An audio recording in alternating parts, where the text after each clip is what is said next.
ಒಳ್ಳೆಯದು, ಅದು ಸಂತೋಷಕರವಾಗಿದೆ ಎಂದಾಗಿ. ಸೊ ನಾವೆಲ್ಲರೂ ಒಟ್ಟಾಗಿ ಸೇರಿ ನಮ್ಮ ದೇವರನ್ನು ಆತ್ಮದಿಂದಲೂ ಸತ್ಯದಿಂದಲೂ ಆರಾಧನೆ ಮಾಡೋಣ. ದೇವರು ನಮ್ಮನ್ನು ಕಳೆದ ಒಂದು ವಾರ ಕಾಪಾಡಿದ್ದಾರೆ. ಸೊ ಜುಲೈ ತಿಂಗಳಲ್ಲಿ ಇದು ನಮ್ಮ ಕೊನೆಯ ವಾರ.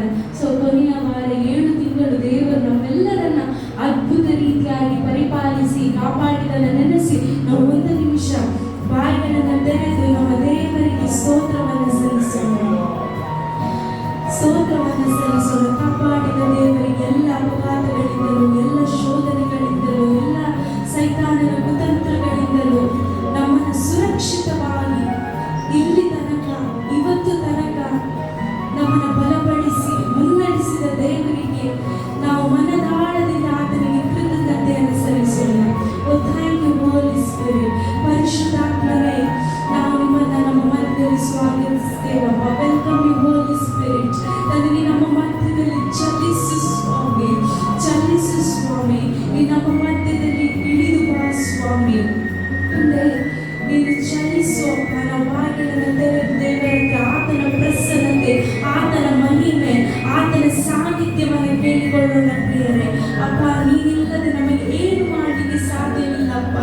ತಂದೆ, ಮೋಶೆ ಹೇಳಿದ ಹಾಗೆ ನಿನ್ನ ಸಾನ್ನಿಧ್ಯವೇ ನಮ್ಮ ಮುಂದೆಗಡೆ ಹೋಗಲಿ ಎಂಬುದಾಗಿ. ತಂದೆ, ನಾವು ಮಾಡುವುದೆಲ್ಲ ಕಾರ್ಯಗಳಲ್ಲಿ ನಿನ್ನ ಸಾನ್ನಿಧ್ಯ ನಮ್ಮ ಮುಂದೆಗಡೆ ಹೋಗಲಿ ಅಪ್ಪ, ಹೋಗಲಿ. ಅವೆಲ್ಲ ಕಣ್ಣುಗಳು ಆತನನ್ನೇ ದೃಷ್ಟಿಸಲಿ, ಎಲ್ಲ ಕಣ್ಣುಗಳು ಆತನನ್ನೇ ದೃಷ್ಟಿಸಲಿ. ಓ ಥ್ಯಾಂಕ್ ಯು ಜೀಸಸ್. ಓ ಸ್ತೋತ್ರ.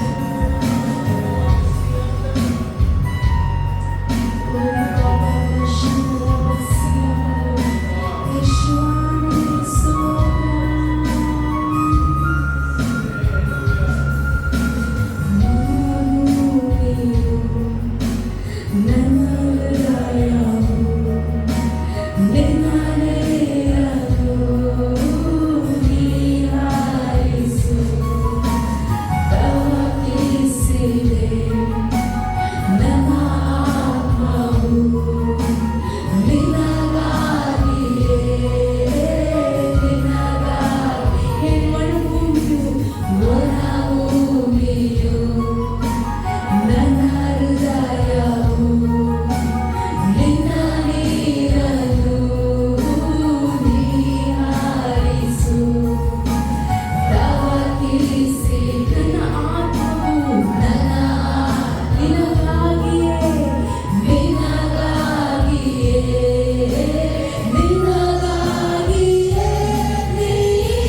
ಆತ್ಮದಿಂದಲೂ ಸತ್ಯದಿಂದಲೂ ಸ್ತುತಿಸಬೇಕು. ನಾವು ನಮ್ಮ ದೇವರನ್ನ ದಮ್ಮಡಿ ಬಡಿಯುತ್ತ ಕಿನ್ನರಿಗಳಿಂದಲೂ ತಂತಿವಾದ್ಯಗಳಿಂದಲೂ ಸ್ವರಮಂಡಲಗಳಿಂದಲೂ ಆತನನ್ನ ಸ್ತುತಿಸಬೇಕು. ಸೊ ಆತನನ್ನು ಶಬ್ದದಿಂದ ಆರ್ಭಟದಿಂದ ಆರಾಧಿಸಲಿಕ್ಕೆ ಸಿದ್ಧರಿದ್ದೀರಾ?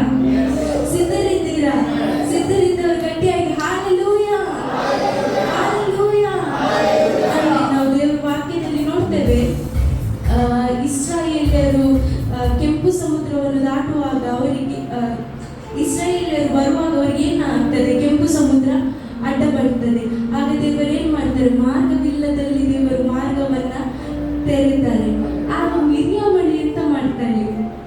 ಮಿರಿಯಾಮಳು ದಮ್ಮಡಿ ಬಡಿಯುತ್ತ, ಅವಳು ಸ್ತುತಿಸುತ್ತ, ನಾಟ್ಯವಾಡುತ್ತಾ, ನನ್ನ ದೇವರು ದೊಡ್ಡವನು, ನನ್ನ ದೇವರು ತಿಪ್ಪೆಲಿದ್ದವರನ್ನ ಪ್ರಭುಗಳ ಮಧ್ಯದಲ್ಲಿ ಕುಳ್ಳರಿಸುವ ಆತನೆಂಬುದಾಗಿ ಸಂತೋಷದಿಂದ ಸ್ತುತಿಸುತ್ತ ದೇವರನ್ನ ಆರಾಧನೆ ಮಾಡಿದ್ದಾರೆ. ಹಲ್ಲೆಲೂಯಾ. ಸೊ ಇವತ್ತು ಮಾರ್ಗವಿಲ್ಲದಲ್ಲಿ ಮಾರ್ಗವನ್ನ ತೆರೆಯುವ ದೇವರನ್ನ ಆರಾಧಿಸಲಿಕ್ಕೆ ಸಿದ್ಧರಿದ್ದೀರಾ? ನೀವು ನಂಬ್ತೀರಾ ದೇವರು ಮಾರ್ಗವಿಲ್ಲದಲ್ಲಿ ಮಾರ್ಗವನ್ನು ತೆರೆಯುತ್ತಾರೆ?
ಸೊ ಅವನ ಬಗ್ಗೆ ಅಲ್ಲೇ ಜನರೆಲ್ಲ ಏನ್ ಮಾಡ್ತಾರೆ, ಹೊಟ್ಟೆ ಕಿಚ್ಚು ಪಡ್ತಾರೆ. ಯಾಕಂದ್ರೆ ಇವನು ಏನಾಗಿದ್ದಾನೆ, ಒಂದು ಒಳ್ಳೆ ಉತ್ತಮ ಸ್ಥಾನದಲ್ಲಿ ಇದ್ದಾನಂತ ಅವರು ಹೊಟ್ಟೆ ಕಿಚ್ಚು ಪಟ್ಟು ಅವರೆನಿಸ್ತಾರೆ, ಇವನನ್ನ ನಮಗೆ ಇದ್ರ ವಿಷಯದಲ್ಲಿ ಸೋಲಿಸಲಿಕ್ಕೆ ಆಗುದಿಲ್ಲ, ನಾವು ಪ್ರೇಯರ್ನ ವಿಷಯದಲ್ಲಿ ನಾವು ಅವನನ್ನ ಸೋಲಿಸುವ ಅಂತ ಹೇಳಿ ಅವರು ತಂತ್ರ ಮಾಡಿ ಅವರು ರಾಜರ ಬಳಿಗೆ ಹೋಗಿ ಏನ್ ಹೇಳ್ತಾರೆ, ಇಂದಿನಿಂದ 30 ದಿವಸ ತನಕ ಎಲ್ಲರೂ ನಿನ್ನನ್ನೇ ಆರಾಧಿಸ್ಬೇಕು, ನಿನ್ಗೆ ಅಡ್ಡ ಬೀಳ್ಬೇಕು ಅಂತ. ಯಾರು ಅಡ್ಡ ಬೀಳುದಿಲ್ಲ ಅವರನ್ನ ಏನ್ ಮಾಡ್ತಾರಂತೆ, ಸಿಂಹದ ಗವಿಗೆ ಹಾಕ್ಬೇಕಂತ ಹೇಳ್ತಾರೆ. ಆದ್ರೆ ದಾನಿಯೇಲನಿಗೆ ಇದೆಲ್ಲ ತಿಳಿದಿದ್ರು ಅವನು ಏನ್ ಮಾಡ್ತಾನೆ, 3 ವರ್ತಿ ದೇವರನ್ನ ಆರಾಧಿಸ್ತಾನೆ, ಪ್ರಾರ್ಥನೆ ಮಾಡ್ತಾನೆ. ಇದನ್ನು ಜನರು ಅರಸನ ಬಳಿ ಹೇಳುವಾಗ ಅರಸನಿಗೆ ಏನ್ ಮಾಡ್ಲಿಕ್ಕೆ ಆಗುದಿಲ್ಲ. ಅವನಿಗೆ ದುಃಖ ಆದ್ರೆ ಸಹ ಅವನ ಆಜ್ಞೆ ಪಾಸ್ ಮಾಡಿ ಆಗಿತ್ತು, ಅವನನ್ನು ಸಿಂಹದ ಗವಿಯೊಳಗೆ ಹಾಕ್ತಾರೆ. ಆದ್ರೆ ರಾಜನಿಗೆ ಆ ದಿವಸ ಇಡೀ ನಿದ್ದೆ ಬರುವುದಿಲ್ಲ. ಅವನು ಬೆಳಿಗ್ಗೆ ಬೇಗ ಎದ್ದು ಹೋಗಿ ಆ ಗವಿಯೊಳಗೆ ಬಂದು ದಾನಿಯೇಲನ ಹತ್ರ ಕೇಳ್ತಾರೆ, ದೇವ ಸೇವಕನ ನೀನು ಆರಾಧಿಸುವ ದೇವರು ನಿನ್ನನ್ನ ಸಿಂಹದ ಗವಿಯಿಂದ ಬಿಡಿಸಿದ್ನು ಎಂಬುದಾಗಿ ಹೇಳುವಾಗ ಆ ಗವಿಯೊಳಗಿಂದ ಒಂದು ಶಬ್ದ ಬರ್ತದೆ, ಚಿರಂಜೀವಿಯಾಗಿರು ರಾಜನೇ, ನಾನು ಆರಾಧಿಸುವ ನನ್ನ ದೇವರು ಎಲ್ಲ ಸಿಂಹದ ಬಾಯಿಗಳಿಂದ ನನ್ನನ್ನು ಬಿಡಿಸಿ ನನ್ನ ದೇವರು ರಕ್ಷಿಸಿದ್ದಾನೆ ಎಂಬುದಾಗಿ. ಆಗೇನಾಗ್ತದೆ, ಯಾರಿವನ ಬಗ್ಗೆ ಹೇಳಿಕೊಂಡ್ರು ಅವರನ್ನೇ ಆ ಸಿಂಹದ ಒಳಗೆ ಹಾಕುವಾಗ ಆ ಸಿಂಹ ಅವರನ್ನ ಫುಲ್ ಆಗಿ ತಿಂದು ಬಿಡ್ತದೆ. ಸೊ ಇವತ್ತು ನಾನೇನ್ ಹೇಳ್ತೇನೆಂದ್ರೆ, ನೀವು ಆರಾಧನೆ ಮಾಡುವಾಗ ಯಾವ ಸಿಂಹ ನಿಮ್ಮನ್ನ ಮುಟ್ಲಿಕ್ಕೆ ಆಗುದಿಲ್ಲ. ಅಂದ್ರೆ ನೀವು ನಂಬಿಕೆಯಿಂದ ಆರಾಧನೆ ಮಾಡುವಾಗ, ಇವತ್ತು ನೀವು ಆರಾಧನೆ ಮಾಡುವಾಗ ಎಲ್ಲ ಸಿಂಹದ ಬಾಯಿಗಳನ್ನ ಮುಚ್ಚುವಂತೆ ದೇವರು ಮಾಡ್ತಾರೆ. ಆಮೇಲೆ ಏನೇ ಹೋರಾಟ ಬರಲಿ, ನಿಮ್ಮ ಸಂತೋಷ, ನಿಮ್ಮ ಪ್ರಾರ್ಥನೆ, ನಿಮ್ಮ ಆರಾಧನೆ, ನಿಮ್ಮ ನಂಬಿಕೆಯನ್ನ ಯಾವತ್ತೂ ಬಿಟ್ಟು ಕೊಡ್ಬೇಡ್ರಿ. ಆಮೇಲೆ ಹಾಲೆಲೂಯಾ. ಅದಕ್ಕೆ ದೇವರು ವಾಕ್ಯ ಹೇಳುವುದು, ಯಾವಾಗಲೂ ಸಂತೋಷ ಪಡ್ರಿ, ಕಷ್ಟದಲ್ಲಿಯೂ ಸಂತೋಷ ಪಡ್ರಿ. ಯಾಕಂದ್ರೆ ಮಾರ್ಗವಿಲ್ಲದಲ್ಲಿ ಮಾರ್ಗವನ್ನು ತೆರೆಯುವ ದೇವರು ಆತನೊಬ್ಬನೇ ಆಗಿದ್ದಾನೆ. ಆಮೇಲೆ ಸಂತೋಷದಿಂದ ಆರಾಧಿಸಲಿಕ್ಕೆ ಸಿದ್ಧರಾಗಿದ್ದೀರಾ. ಸೊ ಪರಲೋಕದ ಸಂತೋಷ ಯಾವಾಗ ನಮ್ಮೊಳಗೆ ಇರಬೇಕು. ಆಮೇಲೆ ನಾವೆಲ್ಲರೂ ಒಟ್ಟಾಗಿ ಸಂತೋಷ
ಪ್ರತಿಯೊಂದು ಭಾಗದಲ್ಲಿ ನಿನ್ನ ನಾಮ ಒಂದೇ ಮಹಿಮೆಯಲ್ಲಿ ತಂದೆ ಎಲ್ಲವನ್ನು ನಿನ್ನ ಕರಗಳಲ್ಲಿ ಒಪ್ಪಿಸುತ್ತಾ ಯೇಸುವಿನ ಹೆಸರಲ್ಲಿ ಬೇಡುವಂತೆ ನನ್ನ ಪ್ರೀತಿಯ ತಂದೆಯೇ, ಆಮೆನ್.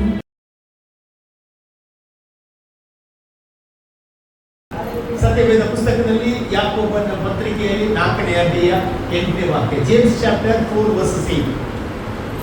ಜೇಮ್ಸ್ ಚಾಪ್ಟರ್ 4 ವರ್ಸಸ್ 8, ಯಾಕೋಬನ ಪತ್ರಿಕೆ 4ನೇ ಅಧ್ಯಾಯ 8ನೇ ವಾಕ್ಯ. ದೇವರ ಸಮೀಪಕ್ಕೆ ಬನ್ನಿರಿ,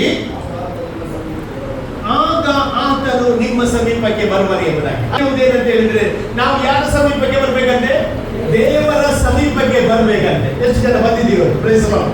ಹಲ್ಲೆಲೂಯಾ. ದೇವರ ಸಮೀಪಕ್ಕೆ ಯಾಕೆ ಬಂದದ್ದು? ದೇವರಿಂದ ಹೊಂದಿಕೊಳ್ಳಿಕ್ಕೆ. ಎಷ್ಟು ಜನ ಹೊಂದಿಕೊಳ್ತೀವಿ? Price the lord. ನಾನು ನಂಬ್ತೇನೆ ನೀವು ಹೊಂದಿಕೊಳ್ಳದೆ ಹೋಗುವುದಿಲ್ಲ. ಆಮೇಲೆ ಹಲ್ಲೆಲೂಯಾ. ದೇವರ ಸಮೀಪಕ್ಕೆ ಬರುವಾಗ ದೇವರು ಯಾರ ಸಮೀಪಕ್ಕೆ ಬರ್ತಾನಂತೆ? ನಮ್ಮ ಸಮೀಪಕ್ಕೆ ಬರ್ತಾನಂತೆ. ನಾನು ನಂಬ್ತೇನೆ ಇವತ್ತು ವಾಕ್ಯ ಮುಗಿಯುವುದರೊಳಗಾಗಿ ಕೆಲವೊಂದು ಅದ್ಭುತಗಳು ನಿಮ್ಮ ಜೀವಿತದಲ್ಲಿ ಆತನ ಮಾಡುವವನಾಗಿದ್ದಾರೆ. ಹಲ್ಲೆಲೂಯಾ. ನಮಗೊಂದು ದಾಹ ಇರಬೇಕು, ನಮಗೊಂದು ಆಸೆ ಇರಬೇಕು. ಏನಂತ ಹೇಳಿದ್ರೆ ನಾವು ಎಲ್ಲಿ ಹೋಗ್ತಾ ಇದ್ದೇವೆ? ನಾನು ದೇವರ ಸಮ್ಮುಖಕ್ಕೆ ಹೋಗ್ತಾ ಇದ್ದೇನೆ. ದೇವರ ಸಮ್ಮುಖಕ್ಕೆ ಬಂದ್ರೆ ನಿಶ್ಚಯವಾಗಿ ದೇವರು ಒಬ್ಬೊಬ್ಬರನ್ನು ಸ್ಪರ್ಶಿಸ್ತಾನೆ. ಎಷ್ಟು ನಂಬ್ತೀರಿ? ಇವತ್ತು ನಿಮ್ಮನ್ನು ಸ್ಪರ್ಶಿಸುವಾಗಲೇ ನಿಮ್ಮ ಜೀವಿತದಲ್ಲಿ ಅದ್ಭುತಗಳು ದೇವರು ಮಾಡುವವನಾಗಿದ್ದಾನೆ. ದೇವರ ವಾಕ್ಯದಲ್ಲಿ ನಾವು ನೋಡ್ತೇವೆ, ದೇವರು ಸಹ ಆಸೆ ಪಡುವುದು ತನ್ನ ಮಕ್ಕಳು ತನ್ನ ಬಳಿಗೆ ಬರಬೇಕು ಎಂಬುದಾಗಿ. ಯೆಶಾಯ ಬರೆದ ಪ್ರವಾದನ ಗ್ರಂಥ 55ನೇ ಅಧ್ಯಾಯ 1ನೇ ವಾಕ್ಯ ನೋಡುವುದಾದ್ರೆ, ಯೆಶಾಯ ಚಾಪ್ಟರ್ 55 ವರ್ಸಸ್ 1 ಅಲ್ಲಿ ನೀವು ಗಮನಿಸುವುದಾದ್ರೆ ಅಲ್ಲಿ ಹೀಗೆ ಬರೆಯಲ್ಪಟ್ಟಿದೆ, ಬಾಯಾರಿದ ಸಕಲ ಜನರೇ ನೀರಿನ ಬಳಿಗೆ ಬನ್ನಿರಿ. ಅಲ್ಲಿ ವಾಕ್ಯ ಇರ್ತದೆ, ಬಾಯಾರಿದ ಸಕಲ ಜನರೇ ನೀರಿನ ಬಳಿಗೆ ಬನ್ನಿರಿ ಅಂತ. ನೀರು ಏನು ತೋರಿಸ್ತದೆ? ಪವಿತ್ರಾತ್ಮನನ್ನು ತೋರಿಸ್ತದೆ. ನೀರು ಏನನ್ನು ತೋರಿಸ್ತದೆ? ದೇವರ ವಾಕ್ಯವನ್ನು ತೋರಿಸ್ತದೆ. ನೀವು ಇವತ್ತು ವಾಕ್ಯದ ಕಡೆಗೆ ಬಂದಿದ್ದೀರಿ, ಪವಿತ್ರಾತ್ಮನ ಕಡೆಗೆ ಬಂದಿದ್ದೀರಿ. ನಂತರ ವಾಕ್ಯ ಇರ್ತದೆ, ಹಣವಿಲ್ಲದವನು ಸಹ ಬರಲಿ ಎಂಬುದಾಗಿ. ಏನು? ಹಣವಿಲ್ಲದವನು ಸಹ ಬರಲಿ ಎಂಬುದಾಗಿ. ನೋಡಿ, ಇವತ್ತು ನಮ್ದೇನೆ ದೇವರ ಬಳಿಗೆ ಬರಬೇಕಾದ್ರೆ ನಾವು ದಾಹವುಳ್ಳವರಾಗಿ ಅಷ್ಟೇ. ಎಷ್ಟು ದಾಹವುಳ್ಳವರಾಗಿ. ಆಮೇಲೆ ರಿಚರ್ಡ್ ಬ್ರದರಿಗೋಸ್ಕರ ಸ್ತೋತ್ರ ಹೇಳ್ತೇನೆ. ನಿನ್ನೆ ಅಂತ ಕ್ರಾಪ್ ಇದ್ರು ಸಹ ಇವತ್ತು ಬೆಳಿಗ್ಗೆ ಬಂದಿದ್ದಾರೆ. ಅದನ್ನ ನೆನೆಸಿ ನಾನು ದೇವರಿಗೆ ಸ್ತೋತ್ರ ಹೇಳ್ತೇನೆ. ಇಲ್ಲಿ ಅನೇಕರ ಜೀವಿತವನ್ನು ನೋಡುವುದಾದ್ರೆ ನೀವು ದಾಹದಿಂದ ನೀವು ಆಲಯದವರೆಗೆ ಕಾಲಿಟ್ಟಾದ್ರೆ ನೀವು ಹಾಗೆ ಹೋಗುವುದಿಲ್ಲ. ದೇವರ ಅದ್ಭುತಗಳನ್ನು ಮಾಡಿಯೇ ಮಾಡ್ತಾನೆ. ಹಲ್ಲೆಲೂಯಾ. ಮತ್ತಾಯನ ಸುಮಾರು 11ನೇ ಅಧ್ಯಾಯ 28ನೇ ವಾಕ್ಯದಲ್ಲಿ ಯೇಸು ಹೇಳಿದ ಮಾತು ಏನಂತ ಹೇಳಿದ್ರೆ, ಮ್ಯಾಥ್ಯೂ ಚಾಪ್ಟರ್ 11 ವರ್ಸಸ್ 20, ಅಲ್ಲಿ ನೋಡಿ ಯೇಸು ಹೇಳಿದ ಮಾತು, ಎಲೆ ಕಷ್ಟಪಡುವವರೇ, ಹೊರೆಹೊತ್ತವರೇ, ನೀವೆಲ್ಲರೂ ನನ್ನ ಬಳಿಗೆ ಬನ್ನಿರಿ, ನಾನು ನಿಮಗೆ ಏನ್ ಕೊಡ್ತೇನೆ? ವಿಶ್ರಾಂತಿ ಕೊಡ್ತೇನೆ. ಇವತ್ತು ಯಾರಾದ್ರೂ ಹೊರೆ ಹೊತ್ತು ಬಂದಿದ್ದೀರಾ? ಅದು ಹೊರೆಯಾಗಿರೋದಿಲ್ಲ. ದೇವರು ನಿಮಗೆ ರೆಸ್ಟ್ ಕೊಟ್ಟು ಇವತ್ತು ಕರ್ಕೊಂಡು ಹೋಗ್ತಾನೆ. ಹಲ್ಲೆಲೂಯಾ. ಇವತ್ತು ಯಾವುದೇ ಬಾಧೆಯಲ್ಲಿ ಬಂದಿದ್ದೀರಾ? ನೀವು ಹಾಗೆ ಹೋಗುವುದಿಲ್ಲ. ನೀವು ದೇವರ ಬಳಿಗೆ ಬಂದಿರುವುದರಿಂದ ದೇವರು ನಿಮಗೆ ಸಂಪೂರ್ಣವಾದ ಬಿಡುಗಡೆ ಕೊಡುವ ದೇವರಾಗಿದ್ದಾನೆ.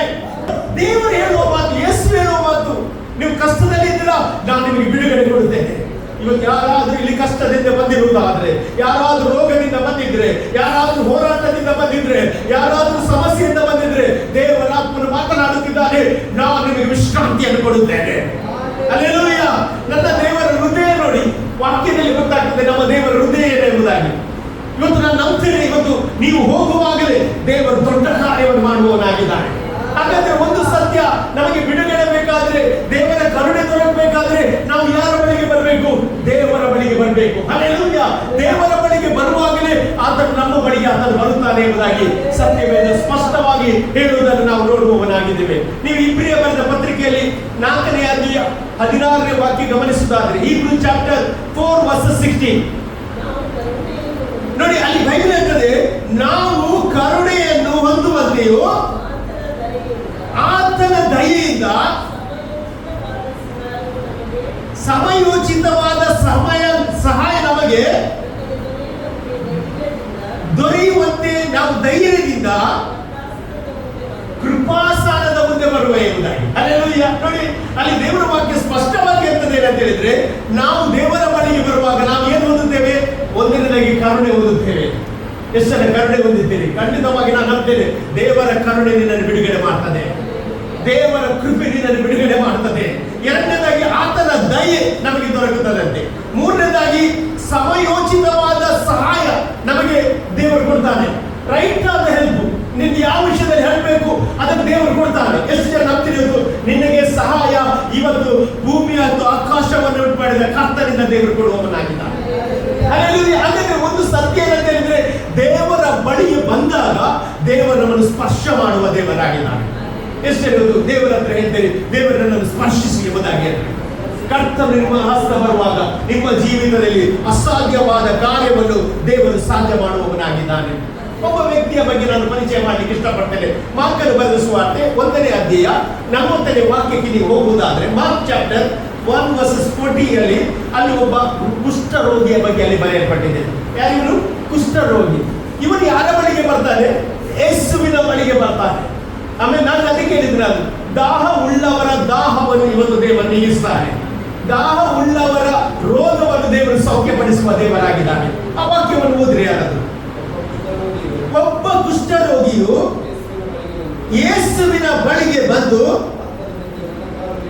ಆತನ ಮುಂದೆ ಮೊಣಕಾಲೂರಿಕೊಂಡು, ನಿನಗೆ ಮನಸ್ಸಿದ್ದರೆ ನನ್ನನ್ನು ಶುದ್ಧ ಮಾಡಬಲ್ಲೆ ಎಂದು ಬೇಡಿಕೊಳ್ಳಲು ಸಾಕು. Praise lord, hallelujah.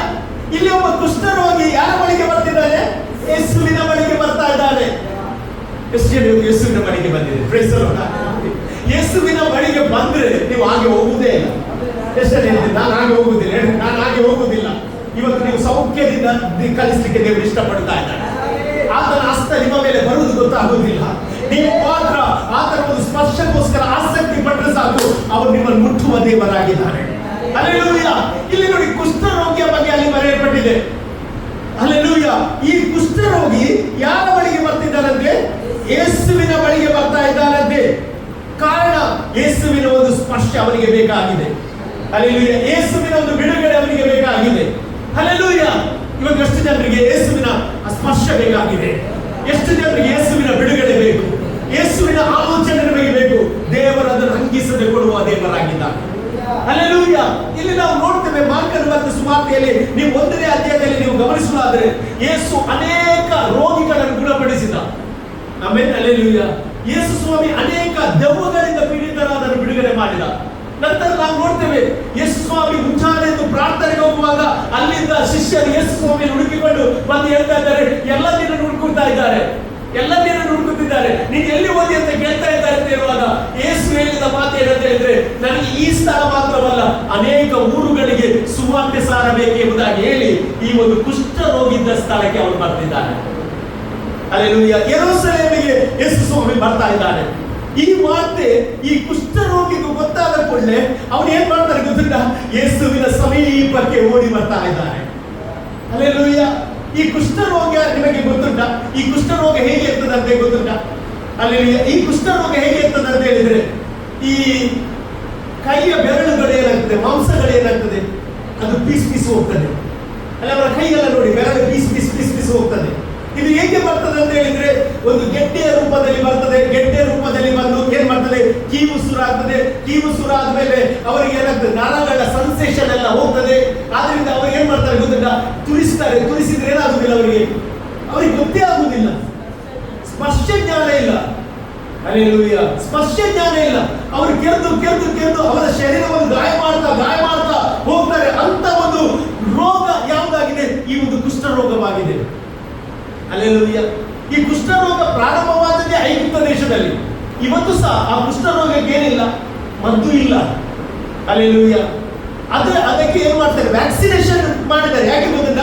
ಬರಬಾರ್ದು ಅಂತ, ಕುಷ್ಠರೋಗ ಬರಬಾರ್ದು ಅಂತ ಹೇಳಿದ್ರೆ ಪ್ರಿಕಾಷನ್ಗೋಸ್ಕರ ವ್ಯಾಕ್ಸಿನೇಷನ್ ಏನ್ ಮಾಡಿದ್ದಾರೆ. ಆದ್ರೆ ಕುಷ್ಠರೋಗಕ್ಕೆ ಇದುವರೆಗೆ ಯಾವ ಮದ್ದು ಸಹ ಕಂಡಿಡ್ಲಿಕ್ಕೆ ಆಗಲಿಲ್ಲ. ಎಷ್ಟು ಜನ ಹೇಳ್ತಾರೆ ಯಾವುದಕ್ಕೆ ಮದ್ದಿಲ್ಲದಿದೆ? ಯೇಸುವಿನಲ್ಲಿ ಎಲ್ಲದಕ್ಕೆ ಮದ್ದು ಉಂಟು. ಹಲ್ಲೆಲೂಯಾ. ಯಾವ ರೋಗವನ್ನು ಗುಣಪಡಿಸಲಿಕ್ಕೆ ಆ ವೈದ್ಯರಿಗೆ ಆಗದಿರಬಹುದು, ಆದರೆ ಯೇಸುವಿನ ಸ್ಪರ್ಶ ಒಬ್ಬ ಜೀವಿತವನ್ನು ಚರಿತ್ರೆಯನ್ನು ಬದಲಾಯಿಸುವಂತದ್ದಾಗಿದೆ. ಆಮೇಲೆ ಹಲ್ಲೆಲೂಯಾ. ಎಷ್ಟು ಜನ ಇವತ್ತು ನಂಬ್ತಾ ಇದ್ದೀರಿ? ಹಲ್ಲೆಲೂಯಾ. ಇವತ್ತು ನಾನು ನಂಬ್ತೇನೆ, ನಿಮ್ಮ ಜೀವಿತದಲ್ಲಿ ಸಹ ದೇವರನ್ನು ನೀವು ಹತ್ತಿರಕ್ಕೆ ಬರುವಾಗ ಆತ ನಿಮ್ಮನ್ನು ಸ್ಪರ್ಶಿಸಿಯೇ ಕಳಿಸುವವನಾಗಿದ್ದಾನೆ. ಹಲ್ಲೆಲೂಯಾ. ಈ ಕುಷ್ಠರೋಗದ ಬಗ್ಗೆ ನಾವು ನೋಡುವುದಾದ್ರೆ, ನೀವು ಯಾಜಕಕಾಂಡ ಪುಸ್ತಕಕ್ಕೆ ಹೋಗುವುದಾದ್ರೆ ಅದರಲ್ಲಿ 13ನೇ ಅಧ್ಯಾಯ 45ನೇ ವಾಕ್ಯವನ್ನು ನೋಡಿದ್ರಿ. ಲಿವಿಟಿಕ್ಸ್ ಚಾಪ್ಟರ್ 13:45. ಅಲ್ಲಿ ಅವರಿಗೊಂದು ನಿಯಮ ಆ ಊರಿನವರು ಇಟ್ಟಿದ್ದಾರೆ. ಏನದು? ನೋಡಿ, ಯಾರಲ್ಲಿ ಕುಷ್ಠದ ಗುರುತು ಕಾರಣ ಬಂತು ಅವನು ಒಂದನೇದಾಗಿ ಏನ್ ಮಾಡ್ಬೇಕಂತೆ, ಅವನು ಬಟ್ಟೆಯನ್ನು ಏನ್ ಮಾಡ್ಬೇಕು, ಹರಿಬೇಕಂತೆ. ಯಾಕೆ ಬಟ್ಟೆಯನ್ನು ಹರಿಯುದು ಗೊತ್ತುಂಟ? ಎಲ್ಲರಿಗೂ ಗೊತ್ತಾಗ್ಬೇಕು ಅವನೇನು ಕುಷ್ಠರೋಗಿ ಅಂತ. ಅಲ್ಲಿ ಸಿಂಪಲ್ ಅದು ಗುರುತು. ಅವನು ಅಂಗಿ ಹಾಕಿದ್ರೆ ಏನಾಗಿದೆ, ಅವನಿಗೆ ಕುಷ್ಠರೋಗಿ ಎಂಬುದಾಗಿ ಗೊತ್ತಾಗ್ತದೆ ಒಂದನೇದಾಗಿ. ಮತ್ತೆ ಏನು, ತಲೆಯನ್ನು ಏನ್ ಮಾಡ್ಬೇಕಂತೆ, ಕೆರೆದುಕೊಳ್ಬೇಕಂತೆ. ಮತ್ತೆ ಬಾಯಿ ಅಂದ್ರೆ ಏನು, ಬಟ್ಟೆಯಿಂದ ಮುಚ್ಚಿಕೊಳ್ಬೇಕು. ಯಾಕೆ ಬಾಯಿಯಿಂದ ಮುಚ್ಚಿಕೊಳ್ಳೋದು ಗೊತ್ತಿಲ್ಲ? ಅವರ ಉಸಿರಿದ್ದವರಿಗೆ ತಾಗಿದ್ರೆ ಏನು ಬರ್ತದೆ, ಕುಷ್ಠ ಬರ್ತದೆ ಅಂತೆ. ಜಸ್ಟ್ ಬ್ರೀತ್ ಅಲ್ಲ, ಅವರ ಉಸಿರಿನವರಿಗೆ ತಾಗಿದ್ರೆ ಏನಾಗ್ತದೆ, ಸ್ಪ್ರೆಡ್ ಆಗ್ತದೆ. ಅದಕ್ಕೆ ಬಾಯಿಗೆ ಏನಾಗಬೇಕು, ಅವರು ಬಟ್ಟೆ ಕಟ್ಟಬೇಕು. ಮತ್ತೆ ನಂತರ ಏನ್ ಮಾಡ್ಬೇಕಂತೆ, ಅವರು ನಾನು ಅಶುದ್ಧನು, ನಾನು ಅಶುದ್ಧನಂತ ಏನ್ ಮಾಡ್ಬೇಕು, ಕೂಗಿಕೊಳ್ಬೇಕಂತೆ. ಮತ್ತೆ ಆ ರೋಗದ ಗುರುತುಗಳು, ಅವನು ಅಶುದ್ಧನಾಗಿರುವನು. ಮತ್ತೆ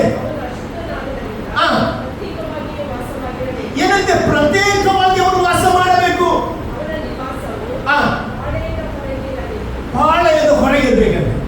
ಹಾಗಾದ್ರೆ ಇಲ್ಲಿ ಕುಷ್ಠರೋಗಿಗೊಂದು ನಿಯಮ ಉಂಟು. ಏನಂತ ಹೇಳಿದ್ರೆ, ಅವನಿಗೆ ಕುಟುಂಬದೊಂದಿಗೆ ವಾಸ ಮಾಡುವ ಅವಕಾಶ ಇಲ್ಲ, ಕುಟುಂಬದೊಂದಿಗೆ ನಿಲ್ಲುವ ಅವಕಾಶ ಅವನಿಗಿಲ್ಲ, ಊರೊಳಗೆ ನಿಲ್ಲುವ ಅವಕಾಶ ಇಲ್ಲ. ಅವನು ಎಲ್ಲಿರ್ಬೇಕಂತೆ, ಹೊರಗೆ. ಹೊರಗೆ ಹಲ್ಲೆಲೂಯ. ಅವರು ಎಲ್ಲಿ ಬರಬಾರ್ದು, ಊರೊಳಗೆ ಬರಬಾರ್ದು. ಆದರೆ ಈ ಒಂದು ಕುಷ್ಠರೋಗಿ ಎಲ್ಲಾ ನಿಯಮವನ್ನು ಮೀರಿ ಯಾರ ಬಳಿಗೆ ಓಡಿ ಬರ್ತಾ ಇದ್ದಾನೆ, ಯೇಸುವಿನ ಬಳಿಗೆ ಓಡಿ ಬರ್ತಾ ಇದ್ದಾನೆ. ಎಷ್ಟು ಜನ ನಂಬ್ತೀವಿ ಅವರು. ಹಲ್ಲೆಲೂಯ. ಇವತ್ತು ನಿನಗೆ ಲೋಕ ಕೆಲವೊಂದು ನಿಯಮ ಹಾಕಿರಬಹುದು, ಲೋಕ ಕೆಲವೊಂದು ಸಂಪ್ರದಾಯ ಹಾಕಿರಬಹುದು.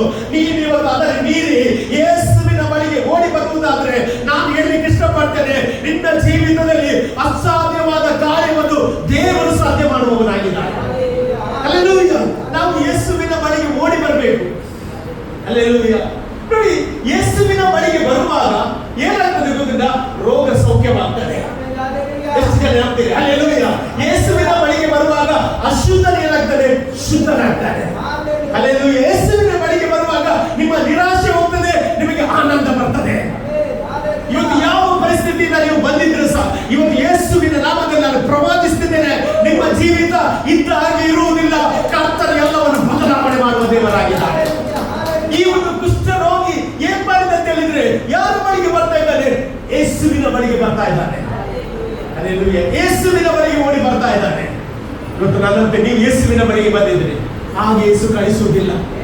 ಯೇಸು ಸ್ವಾಮಿ ಹಾಗೆ ಕಳಿಸುವ ದೇವರು ಸಹ ಅಲ್ಲ. ಹಲ್ಲೆಲೂಯ. ನಮಗೊಂದು ಹೃದಯ ಬೇಕು, ಯೇಸುವಿನ ಬಳಿಗೆ ಬರಬೇಕು ಎಂಬುದಾಗಿ. ಹಲ್ಲೆಲೂಯ. ನೋಡಿ, ಅಶುದ್ಧನು ಯಾರ ಬಳಿಗೆ ಬರ್ತಿದ್ದಾನಂತೆ, ಯೇಸುವಿನ ಬಳಿಗೆ ಬರ್ತಾ ಇದ್ದಾನೆ. ಅವನಿಗೆ ಯೇಸುವಿನ ಬಳಿಗೆ ಬರುವ ಯಾವ ಯೋಗ್ಯತೆ ಇರಲಿಲ್ಲ, ಅಶುದ್ಧನವನು. ಆದ್ರೆ ಇವತ್ತು ನಾನು ಹೇಳ್ತೇನೆ, ಯೇಸುವಿನ ರಕ್ತದಿಂದ ತೊಳೆಯಲ್ಪಟ್ಟ ನಾನು ನೀನು ಯೇಸುವಿನ ಬಳಿಗೆ ಬರಲಿಕ್ಕೆ ಹಿಂಜಾಡ್ತಾ ಇದ್ದೇವೆ. ಆಮೇಲೆ ಹಲ್ಲೆಲೂಯ. ನಾನು ಹೇಳಿಕ್ಕೆ ಇಷ್ಟಪಡ್ತೇನೆ, ನೀನು ನಾನು ಯೇಸುವಿನ ರಕ್ತದಿಂದ ತೊಳೆಯಲ್ಪಟ್ಟವರಾದ್ರಿಂದ ನಾವು ಪ್ರತಿ ಸಮಯ ಆತನ ಬಳಿಗೆ ಓಡಿ ಬರುವಾಗ ನಮ್ಮ ಜೀವಿತದಲ್ಲಿ ಅದ್ಭುತಗಳನ್ನು ದೇವರು ಮಾಡುತ್ತಾನೆ. ಹಲ್ಲೆಲೂಯ. ಇಲ್ಲಿ ನೋಡಿ, ಅವನು ಹೇಳಿದ್ದೇನು ಗೊತ್ತಿಲ್ಲ, ಯೇಸುವಿನ ಬಳಿಗೆ ಬಂದು ಆತನ ಮುಂದೆ ಏನ್ ಮಾಡ್ತಾರಂತೆ, ಮೊಣಕಾಲೂರಿಕೊಂಡಂತೆ. ಏನು ಮೊಣಕಾಲೂರಿಕೊಂಡ ಅಂದ್ರೆ ಏನಂದ್ರೆ ಅರ್ಥ, ಯೇಸುವಿಗೆ ಏನ್ ಕೊಟ್ಟವರು, ಆರಾಧನೆ ಕೊಟ್ಟ. ಯೇಸುವಿಗೆ ವರ್ಷಿಪ್ ಮಾಡಿದ. ಯಾವಾಗ ವರ್ಷಿಪ್ ಮಾಡಿದ್ರು, ಯಾವಾಗ ವರ್ಷಿಪ್ ಮಾಡಿದವರು, ಕುಷ್ಠ ಇರುವಾಗ.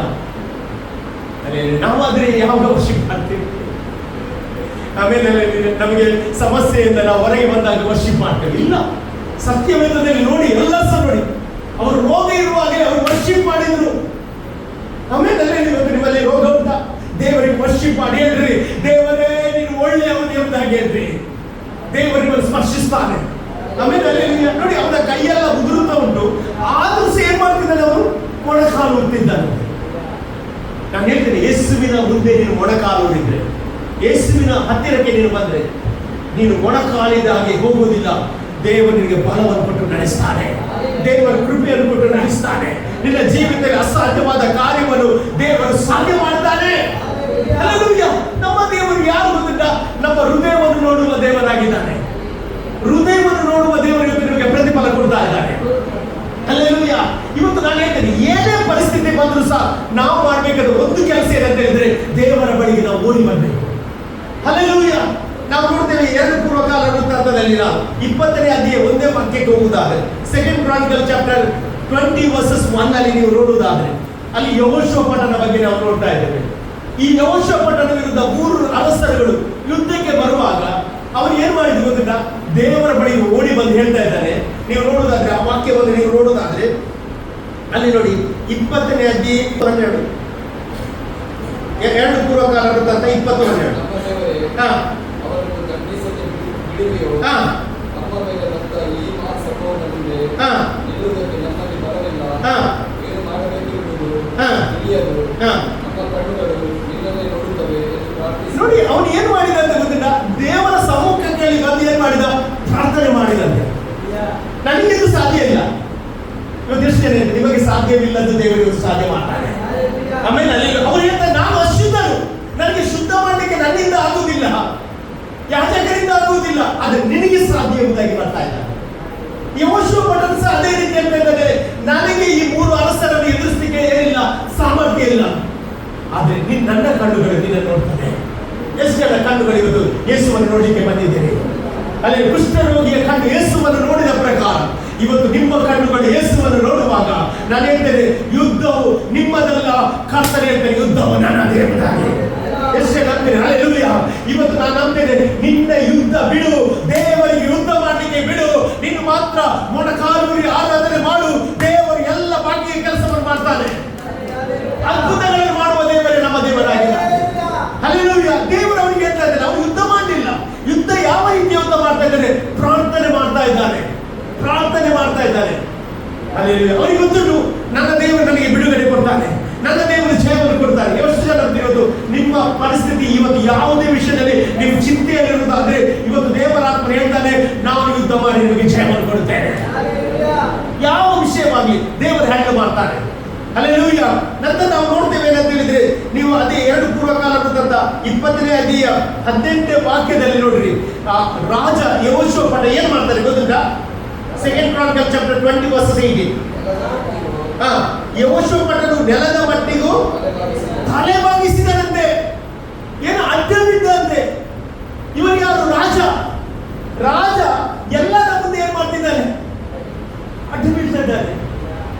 ರಾಜ ಎಲ್ಲರ ಮುಂದೆ ಅಡ್ಡ ಬೀಳುವುದಿಲ್ಲ ಹಾಗೆ, ಆದ್ರೆ ದೇವರ ಮುಂದೆ ಅಡ್ಡ ಬೀಳಿಕ್ಕೆ ಅವನು ನಾಚಿಕೆ ಮಾಡಲಿಲ್ಲ. ಇವತ್ತು ಎಷ್ಟು ಜನ ದೇವರ ಮುಂದೆ ಅಡ್ಡ ಬೀಳಿಕ್ಕೆ ರೆಡಿ ಆಗಿದ್ದಾರೆ? ಹಲ್ಲೆಲೂಯಾ. ದೇವರ ಮುಂದೆ ಅಡ್ಡ ಬಿದ್ದರೆ ಖಂಡಿತವಾಗಿ ನಾವು ಬಿದ್ದರೆ ಬಾಕಿ ಎಲ್ಲ ಸಮಸ್ಯೆ ದೇವರು ಕಟ್ಟ ಹಾಕ್ತಾನೆ. ಅಶುದ್ಧರು ಶುದ್ಧರಾಗ್ತಾನೆ, ರೋಗಿಗಳು ಸೌಖ್ಯವಾಗ್ತಾರೆ, ಪಾಪಿಗಳು ಮನಸ್ಸಾಂತರ ಪಡ್ತಾರೆ. ಆಮೇಲೆ ಹಲ್ಲೆಲೂಯಾ, ದೇವರ ಕರ ಅದ್ಭುತ ಮಾಡ್ತಾನೆ. ಇವನು ಏನ್ ಮಾಡ್ತಾನಂತೆ? ಅಡ್ಡ ಬೀಳ್ತಾನಂತೆ. ಅಡ್ಡ ಬಿದ್ದು ಏನ್ ಮಾಡ್ತಾನೆ?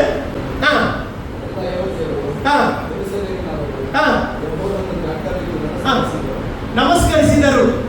ಅಡ್ಡ ಬಿದ್ದು ಏನ್ ಮಾಡಿದ್ರು? ನಮಸ್ಕರಿಸಿದ್ರಂತೆ. ಅವನು ಮಾತ್ರವಲ್ಲ, ಅವನ ಇಡೀ ಜನರು ಏನ್ ಮಾಡ್ತಾರೆ? ಅಡ್ಡ ಬಿದ್ದು ನಮಸ್ಕಾರ ಮಾಡಿ ಆರಾಧನೆ ಮಾಡ್ತಾ ಇದ್ದಾರೆ. ನಂತರ ನಾವು ನೋಡ್ತೀವಿ, ಆರಾಧನೆ ತಂಡವನ್ನೇ ಎದುರು ಕಳಿಸ್ತಾ ಇದ್ದಾರೆ. ನೋಡಿ, ಜಯ ಸಿಗ್ಲಿಲ್ಲ. ಜಯ ಸಿಕ್ಕುವ ಮೊದಲು ಅವನು ಅಡ್ಡ ಬಿದ್ದರೆ ದೇವರಿಗೆ ಸ್ತೋತ್ರ ಹೇಳ್ತಾರೆ. ಇವತ್ತು ಎಷ್ಟು ಜನ ನಿಮಗೆ ಜಯ ಸಿಕ್ಕುವ ಮೊದಲು ಅಡ್ಡ ಬಿದ್ದು ದೇವರಿಗೆ ಸ್ತೋತ್ರ ಹೇಳ್ತೇವೆ? ನಾನು ಹೇಳ್ತೇನೆ, ಬಾಕ್ಯ ಕೆಲಸವನ್ನು ದೇವರು ಮಾಡ್ತಾರೆ. ಆಮೇಲೆ ಹಲ್ಲೆಲೂಯಾ. ಸತ್ಯವೇದ ಹೇಳ್ತದೆ, ದೇವರು ಏನು ಮಾಡಿದ್ರು ಅಂತ ಹೇಳಿದ್ರೆ, ಇವನು ಮೊಣಕಾಲಿರುವುದು ವ್ಯರ್ಥವಾಗಲಿಲ್ಲ, ಇವನು ಆರಾಧನೆ ಮಾಡಿದ್ದು ವ್ಯರ್ಥವಾಗಲಿಲ್ಲ. ಅಲ್ಲಿ ಏನ್ ಮಾಡ್ತಾರೆ ಅಂತ ಹೇಳಿದ್ರೆ, ಆ 3 ಅರಸರುಗಳಿದ್ದಾರಲ್ಲ, ಅವರು ಒಬ್ಬರೊಬ್ಬರು ಏನ್ ಮಾಡ್ತಾರೆ? ಅವರೇ ಜಗಳ ಮಾಡಲಿಕ್ಕೆ ಸ್ಟಾರ್ಟ್ ಮಾಡ್ತಾರೆ. ಅವರು ಹೊಂಚಾಗಿ ಬಂದರು, ಸಂಚು ಮಾಡಿ ಬಂದರು. ಈಗ ಏನ್ ಮಾಡ್ತಾರೆ? ಯೆಹೋಷಾಫಾಟನನ್ನು ನಾನು ಏನ್ ಮಾಡ್ತೇನೆ, ನಾವೆಲ್ಲರೂ ಸೇರಿ ಏನ್ ಮಾಡ್ತೇವೆ, ಅವರನ್ನು ಏನ್ ಮಾಡ್ತೇವೆ, ಸೀರಿ ಬಿಡ್ತೇವೆ ಎಂಬುದಾಗಿ ಅವರು ಪ್ಲಾನ್ ಮಾಡಿದ್ರು. ಆದ್ರೆ ದೇವರು ಏನ್ ಮಾಡಿದ್ರು ಗೊತ್ತಿಲ್ಲ, ಅವರವರ ಒಳಗೆ ಏನ್ ಮಾಡ್ತಾರೆ? ಜಗಳ ಸ್ಟಾರ್ಟ್ ಆಗ್ತದೆ. ಅವರೇ ಒಬ್ಬೊಬ್ಬರು ಕತ್ತಿಯಿಂದ ಏನ್ ಮಾಡ್ತಾರೆ? ಕೊಲ್ಲಿಕ್ಕೆ ಪ್ರಾರಂಭ ಮಾಡ್ತಾರೆ. ಇದಕ್ಕೆ ಕಾರಣ ಏನು ಗೊತ್ತಿಲ್ಲ, ಅವರು ಮೊಣಕಾಲು ದೇವರನ್ನು ಅಡ್ಡ ಬಿದ್ದು ಆರಾಧನೆ ಮಾಡಿದ್ದಾರೆ. ಇವತ್ತು ನಾನು ನಿನ್ನ ಜೀವಿತದಲ್ಲಿ ಬಿಡುಗಡೆ ಬೇಕು, ನಿನ್ನ ಜೀವಿತದಲ್ಲಿ ಅದ್ಭುತ ಬೇಕಾ? ನೀನು ಮಾಡಬೇಕಾದ ಮೊದಲ ಕೆಲಸ, ಆ ಕುಷ್ಠರೋಗಿ ಮಾಡಿದ ಹಾಗೆ, ಯೆಹೋಷಾಫಾಟ ಮಾಡಿದ ಹಾಗೆ, ನಿನ್ನ ಮೊಣಕಾಲು ಹೇಳು, ದೇವರೇ ನೀನು ಒಳ್ಳೆಯವನು ಎಂಬುದಾಗಿ ಹೇಳಿ. ಒಳ್ಳೆಯವನು ಹೇಳುವಾಗ ಆತನ ಒಳ್ಳೆಯ ಕಾರ್ಯ ನಮ್ಮ ಜೀವಿತದಲ್ಲಿ ಅದು ಪ್ರಕಟವಾಗುತ್ತದೆ. ಸತ್ಯವೇದದಲ್ಲಿ ನೋಡ್ರಿ, ಎಲೀಸ ನೋಡ್ರಿ, ಒಂದು ಅದ್ಭುತ ನಡೆಯುವ ಮೊದಲು ನಾವು ದೇವರಿಗೆ ಥ್ಯಾಂಕ್ಸ್ ಹೇಳುವಾಗಲೇ ದೇವರ ಅದ್ಭುತ ಮಾಡ್ತಾರೆ. ಹಲ್ಲೆಲೂಯಾ. ಲೋಕದವರು ಹೇಳ್ತಾರೆ ಅದ್ಭುತ ಆಗ್ಲಿಲ್ಲಲ್ಲ ಮತ್ತೆ ಯಾಕೆ ಥ್ಯಾಂಕ್ಸ್ ಹೇಳ್ತೆ ಅಂತ ಹೇಳುವಾಗ ನಮಗೆ ಒಂದು ವಿಷಯ ಗೊತ್ತಿರಬೇಕು, ನನ್ನ ದೇವರು ಇವತ್ತು ನಾನು ದೇವರಿಗೆ ಥ್ಯಾಂಕ್ಸ್ ಹೇಳಿದ್ರೆ ನಾಳೆ ಅದ್ಭುತ ನನ್ನ ಜೀವಿತದಲ್ಲಿ ಅದನ್ನು ಮಾಡುತ್ತಾನೆ. ಇವತ್ತು ನನ್ನ ಬಲವಾಗಿ ನಂಬ್ತೇನೆ, ನಿಮ್ಮ ಜೀವಿತ ನಿಮ್ಮ ಕುಟುಂಬದಲ್ಲಿ ಯಾವುದೇ ಪರಿಸ್ಥಿತಿಯಲ್ಲಿ ಹೋಗುವುದಾದ್ರೆ ದೇವರನ್ನು ಬದಲಾಯಿಸುವ ದೇವರು ಎಂಬುದಾಗಿ ಹೇಳಲಿಕ್ಕೆ ನಾನು ಇಷ್ಟಪಡುವವನಾಗಿದ್ದೇನೆ. ಹಲ್ಲೆಲೂಯಾ. ಇಲ್ಲಿ ಅವ್ರು ಕೇಳ್ತಾನೆ ಏನಂತ ಹೇಳಿದ್ರೆ ಏನ್ ಮಾಡ್ತಾರೆ, ನಿನಗೆ ಮನಸ್ಸಿದ್ದರೆ ನನ್ನನ್ನು ಶುದ್ಧ ಮಾಡಬಲ್ಲೆ ಎಂದು ಬೇಡಿಕೊಳ್ಳಲು ಆತನು ಕನಿಕರ ಪಟ್ಟು ಕೈ ನೀಡಿ ಅವನನ್ನು ಮುಟ್ಟಿದನಂತ ಬೈಬಲ್ ಹೇಳ್ತಾನೆ. ಏನು ಯೇಸು ಏನ್ ಮಾಡಿದ, ಆ ಕುಷ್ಠರೋಗಿ ಏನೇನು ಮಾಡಿದ, ಮುಟ್ಟಿದ. ಇವನು ಯಾಕೆ ಬಂದದ್ದು, ಇವನನ್ನು ಮುಟ್ಟಬೇಕಂತ, ಇವನನ್ನು ಸ್ಪರ್ಶ ಮಾಡ್ಬೇಕಂತ ಅವನು ಕೇಳಿದ. ಅವನು ಕುಷ್ಠರೋಗ ಗುಣ ಮಾಡ ಅಂತ ಹೇಳಿಲ್ಲ, ಅವನು ಒಂದೇ ಹೇಳಿದ, ನನಗೊಂದು ಸ್ಪರ್ಶ ಬೇಕು ನಿನ್ನ. ಹಲ್ಲೆಲೂಯಾ. ನೀನು ನನ್ನನ್ನು ಮುಟ್ಟಿದ್ರೆ ನನಗೆ ಏನಾಗ್ತದೆ, ಸೌಖ್ಯವಾಗ್ತದೆ. ನೀನು ಮುಟ್ಟಿದ್ರೆ ನಾನು ಶುದ್ಧನಾಗ್ತೇನೆ. ಇದು ಅವನ ಮನಸ್ಸಿನಲ್ಲಿದ್ದು ದೇವರು ಅದನ್ನೇ ಮಾಡಿದ. ಇವತ್ತು ಎಷ್ಟು ಜನರ ಮನಸ್ಸಿನಲ್ಲಿಟ್ಟು ಏಸಪ್ಪ ನನ್ನನ್ನು ಮುಟ್ಟು ಸ್ವಾಮಿ ಎಂಬುದಾಗಿ. ಹಲ್ಲೆಲೂಯಾ. ನೋಡಿ, ನನ್ನ ದೇವರು ಮುಟ್ಟುವಾಗಲೇ ಅದ್ಭುತ ನಡೆಯುತ್ತದೆ. ಹಲ್ಲೆಲೂಯಾ. ನಿಮಗೆ ಗೊತ್ತಿರಬಹುದು, ನಮ್ಮ ಆಲೂರು ಬ್ರದರ್ ಇದ್ದಾರೆ, ಅವರು ಮನೆಯಲ್ಲಿ ಮಲಗಿರುವಾಗ ಅವರು ಹೇಳಿ ಇಲ್ಲಿ ಸಾಕ್ಷಿಯಲ್ಲಿ ಅವರು ಮಲಗಿರುವಾಗ ಅವರು ಹೇಳಿದ್ದೇನೆ ಅಂತ ಹೇಳಿದ್ರೆ, ಯಾರೋ ಅವರ ತಲೆಯನ್ನು ಏನು ಮಾಡಿದ್ರು, ಒರೆಸಿದವರು ತಲೆಯನ್ನು ಬೆವರಿಸಿದ ಸ್ಪರ್ಶ ಅವರಿಗೆ ಖಂಡಿತ. ಆಮೇಲೆ ಅಲ್ಲೆಲ್ಲೂ ಪ್ರೆಸರ್ ಆಮೇಲೆ ಮತ್ತೆ ನೋಡುವಾಗ ಅವರ ಎಲ್ಲ ರಿಪೋರ್ಟ್ ಎಲ್ಲ ಚೇಂಜ್ ಆಯಿತು. ಆಮೇಲೆ ನೋಡಿ, ಒಂದು ಸ್ಪರ್ಶ ನಮ್ಮ ಜೀವಿತದಲ್ಲಿ ಅದ್ಭುತಗಳನ್ನು ಮಾಡ್ತಾರೆ. ಎಷ್ಟು ಜನ ನಂಬ್ತೀರಿ ಯೇಸು ಈಗ ಬಿಡ್ತಾರಂತ? ಎಷ್ಟು ಜನ ನಂಬ್ತೀರಿ ನೀವು? ಅಲ್ಲಿ ನಂಬಬೇಕು. ಇವತ್ತು ಯೇಸು ಸ್ವಾಮಿ ಕಾರ್ಯ ಮಾಡೋದು ನಂಬುವವರ ಮಧ್ಯೆ, ನಂಬದವರ ಮಧ್ಯೆ ಯೇಸು ಸ್ವಾಮಿ ಕಾರ್ಯ ಮಾಡುವುದೇ ಇಲ್ಲ. ಆಮೇಲೆ ಅಲ್ಲಿ ಇವತ್ತು ನೀವು ನಂಬ್ರಿ, ಯೇಸು ಸ್ವಾಮಿಗಳನ್ನು ಸ್ಪರ್ಶಿಸಲಿಕ್ಕೆ ಬರ್ತಾ ಇದ್ದಾರೆ. ಯೇಸು ಸ್ವಾಮಿ ಅದ್ಭುತಗಳನ್ನು ಮಾಡ್ತಾರೆ ಎಂಬುದಾಗಿ ನಂಬ್ರಿ. ಲೋಕದವರಿಗೆ ಅದ್ಭುತ ನಡೆಯುವುದಿಲ್ಲ, ಕಾರಣ ಅವರು ನಂಬುವುದಿಲ್ಲ. ಅದಕ್ಕೆ ಆಮೇಲೆ ಅಲ್ಲೆಲ್ಲ ಯೇಸು ಸ್ವಾಮಿ ಸ್ವಂತ ಊರಲ್ಲಿ ಏನು ಮಾಡಲಿಲ್ಲ, ಅದ್ಭುತ ಮಾಡಲಿಲ್ಲ. ಯಾಕೆ? ಅವ್ರು ಏನ್ ಹೇಳಿದ್ರು ಯೇಸು ಸ್ವಾಮಿ ನೋಡಿ, ಅವನು ಬಡಗಿಯ ಮಗ. ಏನೋ ಅವನು ಬಡಗಿಯ ಮಗ. ಇವತ್ತು ನಾನು ಹೇಳ್ತಿದ್ದೇನೆ, ಲೋಕದವರು ಅದೇ ರೀತಿ ಕಲಿತಾ ಇದ್ದಾರೆ. ಆದ್ರೆ ನಿನ್ನ ದೇವರು ಎಂಥ ದೇವರು ಎಂಬುದಾಗಿ ಗೊತ್ತಿರಬೇಕು. ಹಲ್ಲೆಲೂಯಾ. ಇವತ್ತು ನಾನು ಹೇಳಲಿಕ್ಕೆ ಇಷ್ಟಪಡ್ತೇನೆ, ಯೇಸು ಸ್ವಾಮಿ ನಿನ್ನನ್ನು ಮುಟ್ಟಲಿಕ್ಕೆ ಅವನು ತುದಿ ಕಾಲಲ್ಲಿ ಕಾಯ್ತಾ ಇದ್ದಾನೆ. ಹಲ್ಲೆಲೂಯಾ. ಈ ಒಂದು ವ್ಯಕ್ತಿ ಅಶುದ್ಧನು ಎಂಬುದಾಗಿ ಏನ್ ಮಾಡ್ತಾ ಇದ್ದಾರೆ, ಅವನು ಹೇಳ್ತಾ ಇದ್ದ ವ್ಯಕ್ತಿಗೆ ಹೇಳಿ ಬೇಸರವಾಗಿ ಈಗ ಯೇಸು ಸ್ವಾಮಿಯ ಬಳಿಗೆ ಓಡಿ ಬಂದು ಹೇಳ್ತಾ ಇದ್ದಾರೆ, ದೇವರೇ ನೀನು ನನ್ನನ್ನು ಮುಟ್ಟಿದ್ರೆ ನಾನು ಶುದ್ಧನಾಗ್ತೇನೆ. ಒಂದು ಮಾತು ನೋಡ್ರಿ ಪ್ರಿಯರೇ, ಹಲ್ಲೆಲೂಯಾ. ಒಂದು ಮಾತು ಅಲ್ಲಿ ಅದ್ಭುತ ನಡೆಯಿತು. ಇವತ್ತು ನಿನ್ನ ಒಂದು ಮಾತೆ ಅದ್ಭುತ ದೇವರು ಮಾಡ್ತಾನೆ. ಅಲ್ಲಿ ನೀನು ಬಾಯಿ ತೆರೆದು ದೇವರ ಬಳಿ ಹೇಳುವುದಾದ್ರೆ ನನ್ನ ದೇವರು ಅಲ್ಲಿ ನಿನ್ನನ್ನು ಮುಟ್ಟುತ್ತಾನೆ. ಆಮೇಲೆ ಅಲ್ಲಿ ದೇವರಿಗೆ ಬಾಯಿ ತೆರಿಬೇಕು, ನಾವು ಹೇಳ್ಬೇಕು. ಹಲ್ಲೆಲೂಯಾ. ಹೇಳಿದ ಕೂಡಲೇ ದೇವರು ಮುಟ್ಟುತ್ತಾನೆ. ಬಲಾತ್ಕಾರಗಳನ್ನು ದೇವರು ಮುಟ್ಟುವುದಿಲ್ಲ. ಅದಕ್ಕೆ ಹೇಳಿದ್ರು, ದಾಹ ಉಳ್ಳವರನ್ನು ದೇವರು ಮುಟ್ಟುತ್ತಾನೆ, ದಾಹ ಉಳ್ಳವರನ್ನು ದೇವರು ಸೌಖ್ಯ ಮಾಡ್ತಾನೆ. ಹಲ್ಲೆಲೂಯಾ. ಇಲ್ಲಿ ನೋಡಿ, ಯೇಸು ಸ್ವಾಮಿ ಹತ್ರ ಅವರು ಪ್ರಾರ್ಥನೆ ಮಾಡಿ ಕೇಳ್ತಾ ಇದ್ದಾರೆ ಏನಂತ ಹೇಳಿದ್ರೆ ಕನಿಕರ ಪಟ್ಟು ಕೈ ನೀಡಿ ಅವನನ್ನು ಮುಟ್ಟಿ. ಕನಿಕರ ಪಟ್ಟು ಅಂತ ಅಲ್ಲಿ ಬೈಬಲ್ ಹೇಳ್ತದೆ. ಕನಿಕರ ಅಂದ್ರೆ ಏನು ಗೊತ್ತುಂಟಾ? ಏನದು ಕನಿಕರ ಅಂದ್ರೆ? ಇವತ್ತು ನಿಮ್ಮ ಮಕ್ಕಳಿಗೆ ಏನಾದ್ರೂ ಗಾಯ ಆದ್ರೆ, ನಿಮ್ಮ ಮಕ್ಕಳಿಗೆ ಏನಾದ್ರೂ ನೋವು ಆದ್ರೆ, ಅಲ್ಲೇ ನೀವು ಬ್ಯಾಂಡೇಜ್ ಮಾಡುವಾಗ ಏನ್ ಮಾಡ್ತೀರಿ ನೀವು? ಏನ್ ಮಾಡ್ತೀರಿ? ನಿಮ್ಮ ಮಕ್ಕಳಿಗೆ, ಚಿಕ್ಕ ಮಕ್ಕಳಿಗೆ ಪೆಟ್ಟಾಗುವಾಗ, ನೋವಾಗುವಾಗ, ಅವರು ನರಳುವಾಗ ನೀವೇನ್ ಮಾಡ್ತೀರಿ? ನಿಮಗೆ ಸೇರಿದ್ದು ಒಳಗೆ ನೋವಾಗ್ತದಲ್ಲ, ನರಳಾಟ ಆಗ್ತದೆ, ಅಯ್ಯೋ ಅಂತ ಆಗ್ತದೆ. ಯಾಕೆ? ಅದೊಂದು ಕನಿಕರ. ಈ ವ್ಯಕ್ತಿ ಸಹ ಬಟ್ಟೆ ಹರಿದ ವ್ಯಕ್ತಿ, ತಲೆ ಕೂದಲೆಲ್ಲ ಸರಿ ಇಲ್ಲ, ಕೈಯೆಲ್ಲ ಏನಾಗಿದೆ, ಪೀಸ್ ಆಗಿ ಬೀಳ್ತಾ ಉಂಟು, ಕುಟುಂಬದಿಂದ ಹೊರಗೆ, ಊರಿನವರ ಹೊರಗೆ, ಅಲ್ಲಿ ಒಂಟಿತನದ ಅನುಭವ. ಇಂಥ ವ್ಯಕ್ತಿ ಯೇಸುವಿನ ಬಳಿಗೆ ಓಡಿ ಬರುವಾಗ ಯೇಸು ಅವರನ್ನು ಹೇಳ್ತಾರೆ, ಕನಿಕರ ಪಟ್ಟು ನನಗೆ ಮನಸ್ಸುಂಟು ಎಂಬುದಾಗಿ. ಎಷ್ಟು ಒಳ್ಳೆ ದೇವರಲ್ಲ, ಮನಸ್ಸುಂಟು. ದೇವರ ಮನಸ್ಸು ಇವತ್ತು ತಿಳಿದುಕೊಳ್ಬೇಕು. ಅಲ್ಲಿ ಕರ್ತನ ಮನಸ್ಸನ್ನು ನೀವು ಇವತ್ತು ತಿಳಿದುಕೊಳ್ಳುವುದಾದ್ರೆ ಖಂಡಿತವಾಗಿ ನಂತೇನೆ ದೇವರು ನಿಮ್ಮ ಜೀವಿತ ದೊಡ್ಡ ಕಾರ್ಯವನ್ನು ಆತನು ಮಾಡುವವನಾಗಿದ್ದಾನೆ. ಹಲ್ಲೆಲೂಯಾ. Praise the lord. ಇಲ್ಲಿ ನಾವು ನೋಡ್ತೇವೆ ಅಂತ ಹೇಳಿದ್ರೆ, ಅವನನ್ನು ಮುಟ್ಟಿ ನನಗೆ ಮನಸ್ಸುಂಟು, ಶುದ್ಧನಾಗು ಎಂಬುದಾಗಿ ಅವನು ಹೇಳ್ತಾ ಇದ್ದಾನೆ. ಅಲ್ಲಿ ಇವತ್ತು ನಾನು ಹೇಳ್ತೇನೆ, ಕೆಲವರು ನಿಮ್ಮನ್ನೆಲ್ಲ ಬೇರೆ ಬೇರೆ ಶಬ್ದದಿಂದ ಬೈದಿರಬಹುದು, ಹಲ್ಲೆಲೂಯಾ, ಮೋಸಗಾರ ಎಂಬುದಾಗಿ ಹೇಳಿರ್ಬೋದು. ಆದರೆ ದೇವರು ಏನ್ ಮಾಡ್ತಾರೆ, ಮೋಸಗಾರರನ್ನು ಒಳ್ಳೆಯ ವ್ಯಕ್ತಿಯಾಗಿ ದೇವರು ಟರ್ನ್ ಮಾಡ್ತಾನೆ. ನಿಮಗೆ ಕೆಲವೊಂದು ಟೈಟಲ್ ಜನರು ಕೊಟ್ಟಿರಬಹುದು, ಆ ಟೈಟಲ್ ಅನ್ನು ಬದಲಾಯಿಸುವ ದೇವರೇ, ನಾವು ಆರಾಧಿಸುವ ದೇವರಾಗಿದ್ದಾನೆ. ಹಲ್ಲೆಲೂಯಾ. ಯಾಕಂತ ಹೇಳಿದ್ರೆ ನಾವು ಮಾಡಬೇಕಾದ ಒಂದನೇ ಕಾರ್ಯ ಏನಂತ ಹೇಳಿದ್ರೆ, ಏನೇ ಇದ್ರು ಸಹ ಯೇಸುವಿನ ಬಳಿಗೆ ಮೊದಲು ಬರಬೇಕು. ಹೌದಾ? ಯೇಸುವಿನ ಬಳಿಗೆ ಬರಬೇಕು. ಯೇಸುವಿನ ಬಳಿಯಲ್ಲಿ ಬರುವಾಗಲೇ ನಮಗೆ ಬಿಡುಗಡೆ, ಯೇಸುವಿನ ಬಳಿಗೆ ಬರುವಾಗಲೇ ಅದ್ಭುತ ನಡೀಲಿಕ್ಕೆ ಸಾಧ್ಯ. ತಪ್ಪಿ ಹೋದ ಮಗನ ಬಗ್ಗೆ ನಾವು ನೋಡ್ತಾ ಇದ್ದೇವೆ. ಈ ತಪ್ಪಿ ಹೋದ ಮಗ ತಂದೆಯನ್ನು ಬಿಟ್ಟು ದೂರ ಹೋಗ್ತಾನೆ, ಪಟ್ಟಿಗಳಾಗಿ ಜೀವಿಸ್ತಾನೆ. ನಂತರ ಅವರ ಕಣ್ಣುಗಳು ತೆರೆಯುತ್ತದೆ. ಅವರು ನಾನು ತಂದೆಯ ಮನೆಯಲ್ಲಿ ಇರ್ತಿದ್ರೆ ಎಷ್ಟು ಒಳ್ಳೆಯದಿತ್ತು ಎಂಬುದಾಗಿ ತಿಳಿದು ತಂದೆಯನ್ನು ನೆನೆಸಿ ಅವನು ಹೇಳ್ತಾನೆ, ನಾನು ತಪ್ಪು ಮಾಡಿದೆ, ಅಲ್ಲಿ ನಾನು ಪಾಪ ಮಾಡಿದೆ, ಈಗ ತಂದೆಯ ಬಳಿಗೆ ಹೋಗ್ತೇನೆ ಎಂಬುದಾಗಿ ಅವನು ತಿರುಗಿ ಬರುವಾಗ ನೀವು ನೋಡ್ರಿ, ಲೂಕನ ಬರೆದ ಸುವಾರ್ತೆ 15ನೇ ಅಧ್ಯಾಯ 20ನೇ ವಾಕ್ಯ, ಲೂಕ್ ಚಾಪ್ಟರ್ 15:20 ಏನ್ ಹೇಳ್ತದೆ ನೋಡಿ. ಅಲ್ಲಿ ಅವನು ಇನ್ನೂ ದೂರದಲ್ಲಿ ಇದ್ದಾಗ ಅವನ ತಂದೆಯು ಏನು ಮಾಡಿದಂತೆ, ಅವನನ್ನು ಕಂಡು ಕನಿಕರ ಪಟ್ಟಾನೆ. ನನ್ನ ದೇವರ ಹೃದಯ ಇರುವುದಿಲ್ಲ, ಕನಿಕರವುಳ್ಳ ದೇವರು. ಅಲ್ಲೇ ನೀವು ಕಷ್ಟಪಡುವುದು, ನೀವು ವ್ಯಥೆ ಪಡುವುದು ದೇವರು ಸಹಿಸುವುದಿಲ್ಲ, ಕನಿಕರ ಪಡ್ತಾನೆ. ಅಲ್ಲೇ ದೇವರಿಗೆ ಏನುಂಟು? ಕಂಪ್ಯಾಷನ್, ಕನಿಕರ. ಅದು ಹೃದಯ, ದೇವರ ಹೃದಯ. ಅಲ್ಲೇ ಇವತ್ತು ಯಾರಾದ್ರೂ ಇಲ್ಲಿ ಯಾವುದೇ ಪ್ರಾಬ್ಲಮ್ ಇಂದ ಬಂದಿರುವುದಾದ್ರೆ ದೇವರ ಆತ್ಮ ಹೇಳ್ತಾರೆ, ನಾನು ಕನಿಕರ ಉಳ್ಳವನಿದ್ದಾರೆ. ಅಲ್ಲೆಲ್ಲೂಯ್ಯ. ಈ ವ್ಯಕ್ತಿ ಸಹ ನೋಡಿ, ಊಟ ಇಲ್ಲದೆ ಕೂದಲೆಲ್ಲ ಏನಾಗಿದೆ, ಅವನ ಸಹ ಕೂದಲೆಲ್ಲ ಏನಾಗಿರ್ಬೋದು, ಇದಾಗಿದೆ. ಬಟ್ಟೆ ಸಹ ಹಂದಿರ್ಬೋದು. ಯಾಕಂತ ಹೇಳಿದ್ರೆ ಅವನಿಗೆ ಬಟ್ಟೆ ತಗೊಳ್ಳಿಕ್ಕೆ ಸಹ ದುಡ್ಡಿಲ್ಲ, ಊಟಕ್ಕೆ ಸಹ ದುಡ್ಡಿಲ್ಲ. ಆಮೇಲೆ ಹಂದಿ ತಿನ್ನುವ ಆಹಾರವನ್ನು ತಿನ್ನುವ ಗತಿ ಬರ್ತದೆ ನೋಡಿ. ಅವನು ಸಾಹಸ ಮಾಡಿರ್ಲಿಕ್ಕಿಲ್ಲ. ಇಂಥ ವ್ಯಕ್ತಿ ತಂದೆ ಬಳಿಗೆ ಬರುವಾಗ ತಂದೆ ದೂರದಲ್ಲಿ ನೋಡಿ ಅವನನ್ನು ಕನಿಕರ ಪಟ್ಟು ಏನ್ ಮಾಡ್ತಾನೆ, ಓಡಿ ಬಂದು ಅವನ ಕೊರಳನ್ನು ಅಪ್ಪಿಕೊಂಡು ಅವನನ್ನು ಬಹಳವಾಗಿ ಮುದ್ದಿಟ್ಟರಂತೆ. ನಿಜವಾಗಿ ಅವನು ಏನಾಗಿತ್ತು, ಈಗ ಅವನು ಕ್ಲೀನ್ ಇರಲಿಲ್ಲ, ಅಶುದ್ಧನಾಗಿದ್ದ. ನಿಮ್ಗೆ ಹಂದಿ ಯಾವ ರೀತಿಯಲ್ಲಿ ಹಂದಿಯ ಕೆಲಸ ಮಾಡಬೇಕಾದ್ರೆ ಅವನಿಗೆ ಹೇಗೆ ಇತ್ತು ವಾಸನೆ.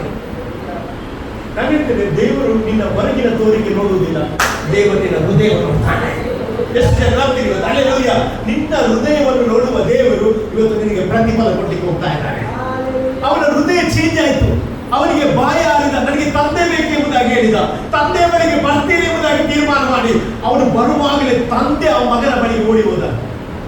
ಇವತ್ತು ನೀವು ತಿರುಗಿ ಬರುವಾಗ, ದೇವರ ಬಳಿಗೆ ಬರುವಾಗ ಆತ ನಿಮ್ಮನ್ನು ಸ್ವೀಕಾರ ಮಾಡ್ತಾನೆ. ಅಲ್ಲಿ ಸ್ವೀಕಾರ ಮಾಡುವ ದೇವರಾಗಿದ್ದಾನೆ. ಮಲಕಿ ಪುಸ್ತಕ 3ನೇ ಅಧ್ಯಾಯ 7ನೇ ವಾಕ್ಯ ನೀವು ನೋಡುವುದಾದ್ರೆ, ಮಲಕಿ ಚಾಪ್ಟರ್ 3:7 ಅಲ್ಲಿ ನಾವು ನೋಡ್ತೇವೆ, ನನ್ನ ಕಡೆಗೆ ಪುನಃ ತಿರುಗಿದರೆ ನಿಮ್ಮ ಕಡೆಗೆ ನಾನು ಪುನಃ ತಿರುಗುತ್ತೇನೆ ಎಂಬುದಾಗಿ. ಅಲ್ಲಿ ಹಾಗಾದ್ರೆ ನಾವು ಯಾರ ಕಡೆಗೆ ತಿರುಗಬೇಕಂತೆ? ದೇವರ ಕಡೆಗೆ ತಿರುಗಬೇಕಂತೆ. ಆಮೇಲೆ ಅಲ್ಲೆಲ್ಲೂಯ್ಯ. ಇವತ್ತು ನಿನಗೆ ಡೌಟ್ ಉಂಟಾ, ಯೇಸು ಸ್ವಾಮಿ ಗುಣಪಡಿಸುವುದಿಲ್ಲ ಅಂತ ಡೌಟ್ ಉಂಟಾ? ಇವತ್ತು ದೇವರಾತ್ಮ ನಿನ್ನೊಂದಿಗೆ ಮಾತನಾಡ್ತಿದ್ದಾರೆ. ಏನಂತ ಹೇಳಿದ್ರೆ, ನೀನು ದೇವರ ಬಳಿಗೆ ಬರುವುದಾದ್ರೆ ನಿನ್ನ ಪರಿಸ್ಥಿತಿ ಏನೇ ಆಗಿದ್ರು ಸಹ ದೇವರದನ್ನು ಬದಲಾಯಿಸ್ತಾನೆ. ನನ್ನ ದೇವರು ಬದಲಾವಣೆ ಮಾಡುವ ದೇವರಾಗಿದ್ದಾನೆ. ಒಬ್ಬ ವ್ಯಕ್ತಿಯನ್ನು ಬದಲು ಮಾಡಲಿಕ್ಕೆ ದೇವರಿಗೆ ಸಾಧ್ಯ ಉಂಟಾ? ಸಾಧ್ಯ ಉಂಟು. ಒಬ್ಬ ವ್ಯಕ್ತಿಯನ್ನು ದೇವರಿಗೆ ಬದಲು ಮಾಡಲಿಕ್ಕೆ ಖಂಡಿತವಾಗಿ ಸಾಧ್ಯ ಉಂಟು. ಆಮೇಲೆ ಒಬ್ಬ ಅಶುದ್ಧನನ್ನು ಶುದ್ಧ ಮಾಡಲಿಕ್ಕೆ ಸಾಧ್ಯ ಆದರೆ ಒಬ್ಬ ವ್ಯಕ್ತಿಯನ್ನು ದೇವರಿಗೆ ಬದಲು ಮಾಡಲಿಕ್ಕೆ ಸಾಧ್ಯ ಇಲ್ಲವ. ಅಲ್ಲೆಲ್ಲೂಯ್ಯ. ಹಾಗಾದ್ರೆ ಒಂದು ಸತ್ಯ ಏನಂತ ಹೇಳಿದ್ರೆ, ಆ ಒಂದು ಕುಷ್ಠರೋಗಿ ಯೇಸು ಸ್ವಾಮಿಯ ಬಳಿಗೆ ಬಂದ ಹಾಗೆ, ಯೆಹೋಶುವನ ಯೇಸುವಿನ ಬಳಿಗೆ ಬಂದ ಹಾಗೆ, ನಾವು ಯೇಸುವಿನ ಬಳಿಗೆ ಬಂದಾಗಲೇ ನಮಗೆ ಬಿಡುಗಡೆ ಆಗುತ್ತದೆ. ನೀವು ನೋಡಿ, 2 Chronicles ಚಾಪ್ಟರ್ ಅಲ್ಲಿ 15:2 ಓದಿ. 2 ಪೂರ್ವಕಾಲ ವೃತ್ತಾಂತ 15ನೇ ಅಧ್ಯಾಯ 2ನೇ ವಾಕ್ಯ ಓದಿ ನೋಡಿ. ಅಲ್ಲಿ ನೋಡಿ, ನೀವು ಯೆಹೋವನನ್ನು ಹೊಂದಿಕೊಂಡಿರುವ ತನಕ ಆತನು ನಿಮ್ಮೊಂದಿಗಿರುವನು. ನೋಡಿ, ಎಷ್ಟರ ತನಕ ಅಂತ ಹೇಳಿದ್ರೆ, ನೀವು ಆತನ ಸಮ್ಮುಖದಲ್ಲಿ ಎಷ್ಟು ಸಮಯ ಇರ್ತೀರಿ ಅಷ್ಟು ಸಮಯ ದೇವರು ನಿಮ್ಮ ಸಂಗಡ ಇರ್ತಾರೆ.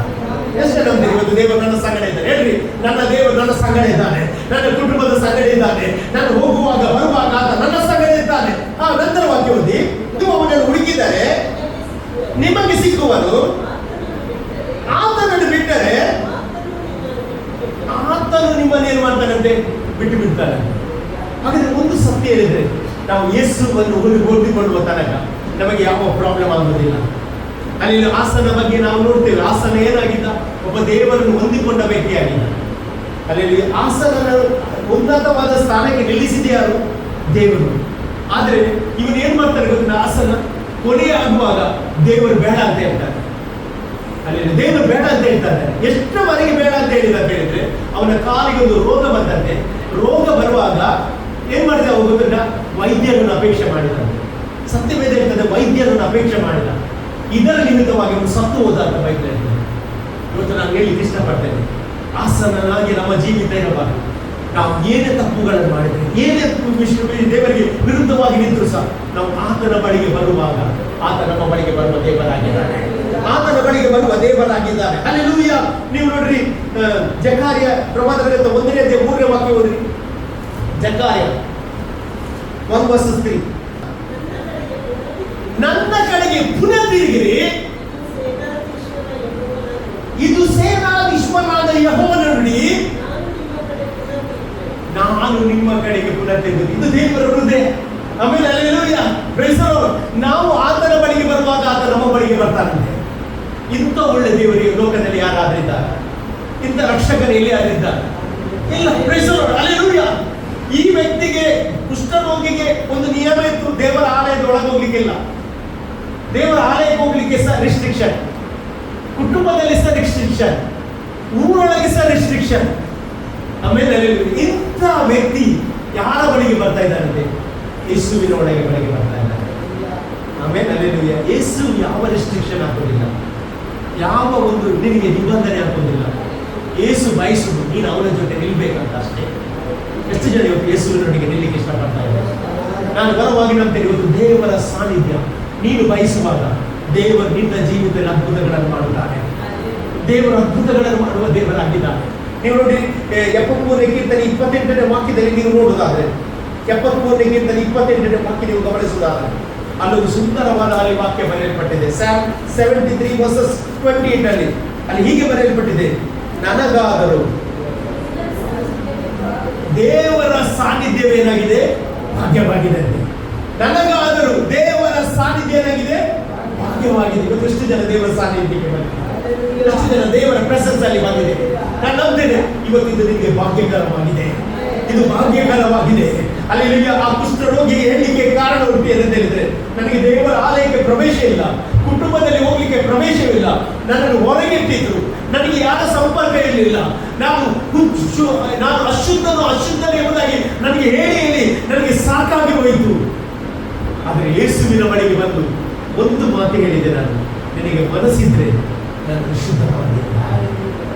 ಈ ಕುಷ್ಠರೋಗಿ ಬಾಯಾರಿದ ವ್ಯಕ್ತಿಯಾಗಿದೆ. ಯಾರ ಬಗ್ಗೆ ಬಾಯಾರಿದ? ಯೇಸುವಿನ ಬಗ್ಗೆ ಬಾಯಾರಿದ. ಆಮೇಲೆ ನಾನು ಹೇಳ್ತೇನೆ, ಇವತ್ತು ನಿನ್ನನ್ನು ಯಾರು ಬಿಡುಗಡೆ ಮಾಡೋದಿದ್ರು? ಯೇಸು ಇವತ್ತು ಬಿಡುಗಡೆ ಮಾಡ್ತಾನೆ. ಯೇಸು ಬಿಡುಗಡೆ ಮಾಡ್ತಾನೆ. ಅಲ್ಲಿ ನೀವು ಯಾವ ರೋಗದಿಂದ ನಿಮಗೆ ಬಿಡುಗಡೆ ಆಗುವುದಿಲ್ಲ ಅಂತ ಈ ವೈದ್ಯರು ಹೇಳಿರಬಹುದು, ಆದ್ರೆ ಯೇಸು ಹೇಳ್ತಾರೆ, ನನಗೆ ಮನಸ್ಸುಂಟು, ನೀನು ಶುದ್ಧನಾಗಿ ಎಂಬುದಾಗಿ. ಹಲ್ಲೆಲೂಯಾ. ಇವತ್ತು ನಾನು ಹೇಳ್ತೇನೆ, ಅಸಾಧ್ಯವಾದ ಕಾರ್ಯವನ್ನು ದೇವರು ಸಾಧ್ಯ ಮಾಡ್ತಾರೆ. ನಂಬ್ತೇನೆ ನೀವು ಹಾಗೆ ಹೋಗುವುದೇ ಇಲ್ಲ. ದೇವರ ಆತ್ಮನ ಇವತ್ತು ನಿಮ್ಮನ್ನು ಸ್ಪರ್ಶಿಸುವವರಾಗಿದ್ದಾರೆ. ದೇವರು ನಿಮ್ಮ ಜೀವಿತದಲ್ಲಿ ಅಸಾಧ್ಯವಾದ ಸಂಗತಿಗಳನ್ನು ದೇವರು ಸಾಧ್ಯ ಮಾಡುವ ದೇವರಾಗಿದ್ದಾನೆ. ಇವತ್ತು ಎಷ್ಟು ಜನ ಹೇಳ್ತೀರಿ, ದೇವರೇ ನನಗಾದರೂ ದೇವರ ಸಾನ್ನಿಧ್ಯವೇ ಭಾಗ್ಯವಾಗಿದೆ. ಅಲ್ಲಿ ನೋಡಿ, ನಾನು ನಿಲ್ಲಿಸ್ತೇನೆ. 42 ವಾಕ್ಯದ್ದು, ಕೂಡಲೇ ಅವನ ಕುಷ್ಠರೋಗ ಹೋಗಿ ಏನಾಗ್ತದೆ? ಅವನು ಶುದ್ಧನಾದರಂತೆ. ಕೂಡಲೇ ಅಂತ ಅಲ್ಲಿ ಏನಾಗ್ತದೆ? ಕೂಡಲೇ ಇಮಿಡಿಯೇಟ್ ಆಗಿ. ಆಮೇಲೆ ಎಷ್ಟು ವರ್ಷದಿಂದ ಅವನು ಅಶುದ್ಧನಂತ ಕೂಗಿ ಇರ್ಕೊಂಡಿರಬಹುದು, ಎಷ್ಟು ವರ್ಷದಿಂದ ಅವನು ಕುಟುಂಬದಿಂದ ಹೊರಗೆ ಹಾಕಲ್ಪಟ್ಟಿರಬಹುದು, ಎಷ್ಟು ವರ್ಷದಿಂದ ದೇವರ ಆಲಯಕ್ಕೆ ಪ್ರವೇಶ ಇಲ್ಲದವರಾಗಿರಬಹುದು. ಆದರೆ ಯೇಸುವಿನ ಬಳಿಗೆ ಬರಲಿಕ್ಕೆ ಅವನು ಮನಸ್ಸು ಮಾಡಿದಾಗ, ಯೇಸುವಿನ ಬಳಿಗೆ ನಾನು ಬರ್ತೇನೆ, ಮುಟ್ತೇನೆ ಅಂತ ಹೇಳುವಾಗ ಅವನ ಜೀವಿತದಲ್ಲಿ ದೇವರು ಸ್ಪರ್ಶಿಸಿದಾಗ ಇವತ್ತು ದೇವರು ನಿಮ್ಮನ್ನು ಸ್ಪರ್ಶಿಸುವವನಾಗಿದ್ದಾನೆ. ಎಷ್ಟು ಜನ ನಂಬ್ತೀರಿ? ಆ ರಕ್ತ ಕುಸುಮ ರೋಗಿಯ ಬಗ್ಗೆ ನಾವು ನೋಡ್ತೇವೆ. 12 ವರ್ಷದಿಂದ ಏನಿತ್ತು ಅವಳಿಗೆ ರಕ್ತ ಕುಸುಮ ರೋಗದಿಂದ ಬಳಲುತ್ತಿದ್ದರು. ಅವಳಿಗೆ ಸಹ ಎಲ್ಲಿಗೆ ಹೋಗ್ಲಿಕ್ಕೆ ಪ್ರವೇಶ ಇಲ್ಲ, ದೇವರ ಆಲಯದಲ್ಲಿ ಪ್ರವೇಶ ಇಲ್ಲ, ಅಲ್ಲಿ ಕುಟುಂಬದೊಂದಿಗೆ ಅವಳಿಗೆ ಸಂಪರ್ಕ ಇಲ್ಲ. ಅವಳು ಸಹ ಆಟದ ಹೊರಗೆ ಹಾಕಿದ್ರು. ಅವಳು ಏನು ತೀರ್ಮಾನ ಮಾಡಿದ್ರು ಗೊತ್ತಿಲ್ಲ. ಅವಳನ್ನು ಗುಣಪಡಿಸಲಿಕ್ಕೆ ವೈದ್ಯರಿಂದ ಆಗಲಿಲ್ಲ. ಎಲ್ಲ ವೈದ್ಯರ ಹತ್ರ ಹೋಗಿ ಅವಳ ಹಣ ಖರ್ಚಾಯಿತುವರೆಗೂ ಏನಾಗಲಿಲ್ಲ, ಅವಳಿಗೆ ಸೌಖ್ಯವಾಗಲಿಲ್ಲ. ಸತ್ಯವಾದ ಹೀಗೆ ಅವಳ ರೋಗವೇನಾಯ್ತಂತೆ? ಜಾಸ್ತಿ ಆಯ್ತಂತೆ. ಇವತ್ತು ನಾನು ಹೇಳ್ತೇನೆ, ಎಲ್ಲಿ ಆಗದಿದ್ರು ಸರ್ ಯೇಸುವಿನ ಸಮ್ಮುಖದಲ್ಲಿ ಅದ್ಭುತ ನಡೆಯುತ್ತದೆ, ಯೇಸುವಿನ ಸಾನ್ನಿಧ್ಯದಲ್ಲಿ ಅದ್ಭುತ ನಡೆಯುತ್ತದೆ. ಇವತ್ತು ನೀವು ಯೇಸುವಿನ ಸಮೀಪಕ್ಕೆ ಬಂದಿದ್ದೀರಿ, ಆತ ನಿಮ್ಮ ಸಮೀಪಕ್ಕೆ ಬಂದೇ ಬರ್ತಾನೆ. ನಿಮ್ಮನ್ನು ಹಾಗೆ ತಳ್ಳುವ ದೇವರಲ್ಲ. ನಾನು ನಂಬ್ತೀನಿ. ಇವತ್ತು ಅಲ್ಲಿ ಅವನು ಕೂಡಲೇ ಶುದ್ಧನಾದಂತೆ. ಅಲ್ಲಿ ಶುದ್ಧನಾದ ಕೂಡಲೇ ಯೇಸು ಹೇಳಿದ್ರು, ಈ ವಿಷಯ ಯಾರಿಗೆ ಸೇರಬೇಡ. ಆಮೇಲೆ ನೀನು ಎಲ್ಲಿ ಹೇಳ್ಬೇಕು? ಯಾಜಕರಿಗೆ ನಿನ್ನ ಮೈ ತೋರಿಸಬೇಕು. ಯಾಜಕರಿಗೆ ಒಂದು ಶುದ್ಧಾಚಾರ ಮಾಡಿಕೊಟ್ಟು, ಆದರೆ ಸತ್ಯವೇದ ಹೇಳ್ತದೆ ಅವನು ಊರಲ್ಲೆಲ್ಲ ಸ್ಪ್ರೆಡ್ ಮಾಡಿದ, ನಾನು ಅಶುದ್ಧನಾಗಿದ್ದೇನೆ, ಯೇಸು ನನ್ನನ್ನು ಶುದ್ಧ ಮಾಡಿದೆ. ಇದರಿಂದ ಯೇಸು ಸ್ವಾಮಿ ಬಹಿರಂಗವಾಗಿ ಎಲ್ಲ ಕಡೆ ಹೋಗ್ಲಿಕ್ಕೆ ಆಗ್ಲಿಲ್ಲ ಅಂತ ಬೈಬಲ್ ಹೇಳ್ತದೆ. ಇವತ್ತು ನಾನು ಹೇಳ್ತಾ ಇದ್ದೇನೆ, ನಿನ್ನ ಜೀವಿತದಲ್ಲಿ ಸೇರುವುದು ಅಶುದ್ಧ ಎಂಬ ಪಟ್ಟೆ ಇರುವುದಾದ್ರೆ ದೇವರು ಶುದ್ಧ ಮಾಡ್ತಾನೆ. ರೋಗಿ ಎಂಬ ಪಟ್ಟಿ ಇರುವುದಾದ್ರೆ ದೇವರು ಇವತ್ತು ಸೌಖ್ಯ ಮಾಡ್ತಾನೆ. ಸಮಾಧಾನ ಇಲ್ಲದಿದ್ರೆ ಇವತ್ತು ಸಮಾಧಾನ ಕೊಡ್ಲಿಕ್ಕೆ ಹೋಗ್ತಾ ಇದ್ದಾನೆ. ಅಲ್ಲಿ ಇದುವರೆಗೆ ನೀನು ಸೋಲಿನ ಜೀವಿತ ನಡೆಸಿರಬಹುದು, ಯೇಸು ಇವತ್ತು ಜಯದ ಜೀವಿತಕ್ಕೆ ನಿನ್ನನ್ನು ಕರೆದಿದ್ದಾನೆ. ನೀನು ಆತನ ಸಮ್ಮುಖಕ್ಕೆ ಬರುವಾಗ ಆತ ನಿಮ್ಮ ಸಮ್ಮುಖಕ್ಕೆ ಬಂದೇ ಬರ್ತಾರಂತ ವಾಕ್ಯ ಹೇಳ್ತದೆ. ಹಾಗಾಗಿ ಇವತ್ತು ನಂಬಿ, ನಿಮ್ಮ ಜೀವಿತದಲ್ಲಿ, ನಿಮ್ಮ ಕುಟುಂಬದಲ್ಲಿ, ನಿಮ್ಮ ಕೆಲಸವಾಗಲಿ, ಬಿಸ್ನೆಸ್ ಆಗಲಿ, ದೇವರನ್ನು ಬಿಟ್ಟು ಅಗಲಬೇಡ್ರಿ. ದೇವರಿಗೆ ನಿನ್ನ ಸಾನ್ನಿಧ್ಯವೇ ನನಗೆ ಸೇರುವುದೇ ಭಾಗ್ಯ ಅಂತಾಗಿ ನಾನು ನಂಬ್ತೇನೆ. ಅಸಾಧ್ಯವಾದ ಕಾರ್ಯವನ್ನು ದೇವರು ನಿಮ್ಮ ಜೀವಿತದಲ್ಲಿ ಸಾಧ್ಯ ಮಾಡುವವನಾಗಿದ್ದಾನೆ. ನಾವೆಲ್ಲ ದೇವರ ಸಮ್ಮುಖದಲ್ಲಿ ಎದುರಿರುವ ಎಷ್ಟು ಜನ ಈ ವಾಕ್ಯಕ್ಕೋಸ್ಕರ ದೇವರಿಗೆ ಸ್ತೋತ್ರ ಹೇಳಲಿಕ್ಕೆ ಇಷ್ಟಪಡ್ತಾ ಇದ್ದಾರೆ. ಆ ಒಂದು ಕುಷ್ಠರೋಗಿಯ ಜೀವಿತ ನೋಡುವುದಾದ್ರೆ ಯಾವ ರೀತಿಯ ಸಮಾಧಾನ ಇಲ್ಲ.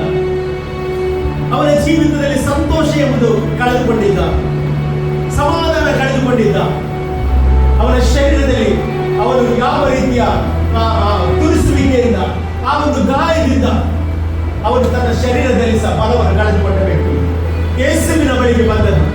ಆತನ ಸ್ಪರ್ಶಕ್ಕೋಸ್ಕರ, ಆತನ ಬಿಡುಗಡೆಗೋಸ್ಕರ, ಯೇಸಪ್ಪ ನನ್ನನ್ನು ಶುದ್ಧ ಮಾಡಿ ಎಂಬುದಾಗಿ ಕೇಳಿದ ನಿಮಿತ್ತವಾಗಿ ಯೇಸು ಅವನನ್ನು ಶುದ್ಧ ಮಾಡಿದ ಹಾಗೆ ಇವತ್ತು ಎಷ್ಟು ಜನ ಇಲ್ಲಿ ಕೇಳಲಿಕ್ಕೆ ಇಷ್ಟಪಡ್ತಾ ಇದ್ದೀರಿ, ದೇವರೇ ನನ್ನನ್ನು ನೀನು ಮುಟ್ಟಿಸುವ, ನನ್ನ ಶರೀರವನ್ನು ಮುಟ್ಟಿಸುವ, ನನ್ನ ಜೀವಿತವನ್ನು ಮುಟ್ಟಿಸುವ, ನನ್ನ ಕುಟುಂಬವನ್ನು ಮುಟ್ಟಿಸುವ.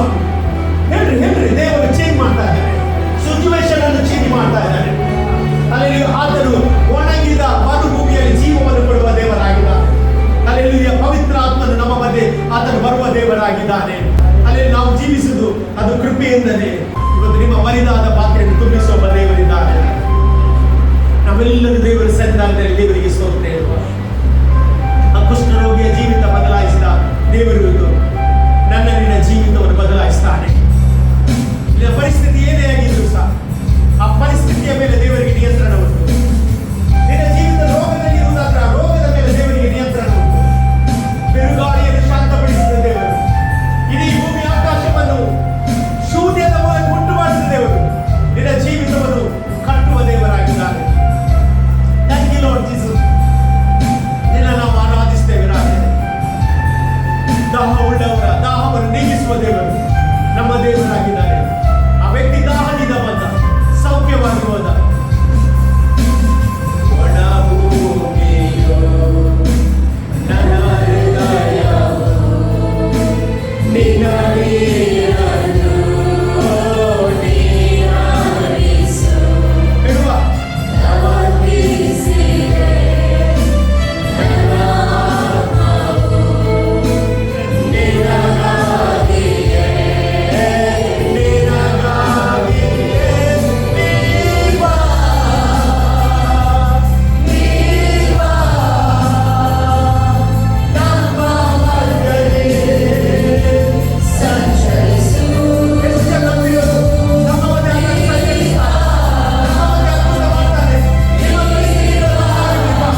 ತಂದೆ ಆಮೇಲೆ ಹಲ್ಲೆಲೂಯದೊಂದಿಗೆ ಅಂತ್ಯ ಆಶೀರ್ವಾದವನ್ನು ಪಡೆದುಕೊಳ್ಳೋಣ.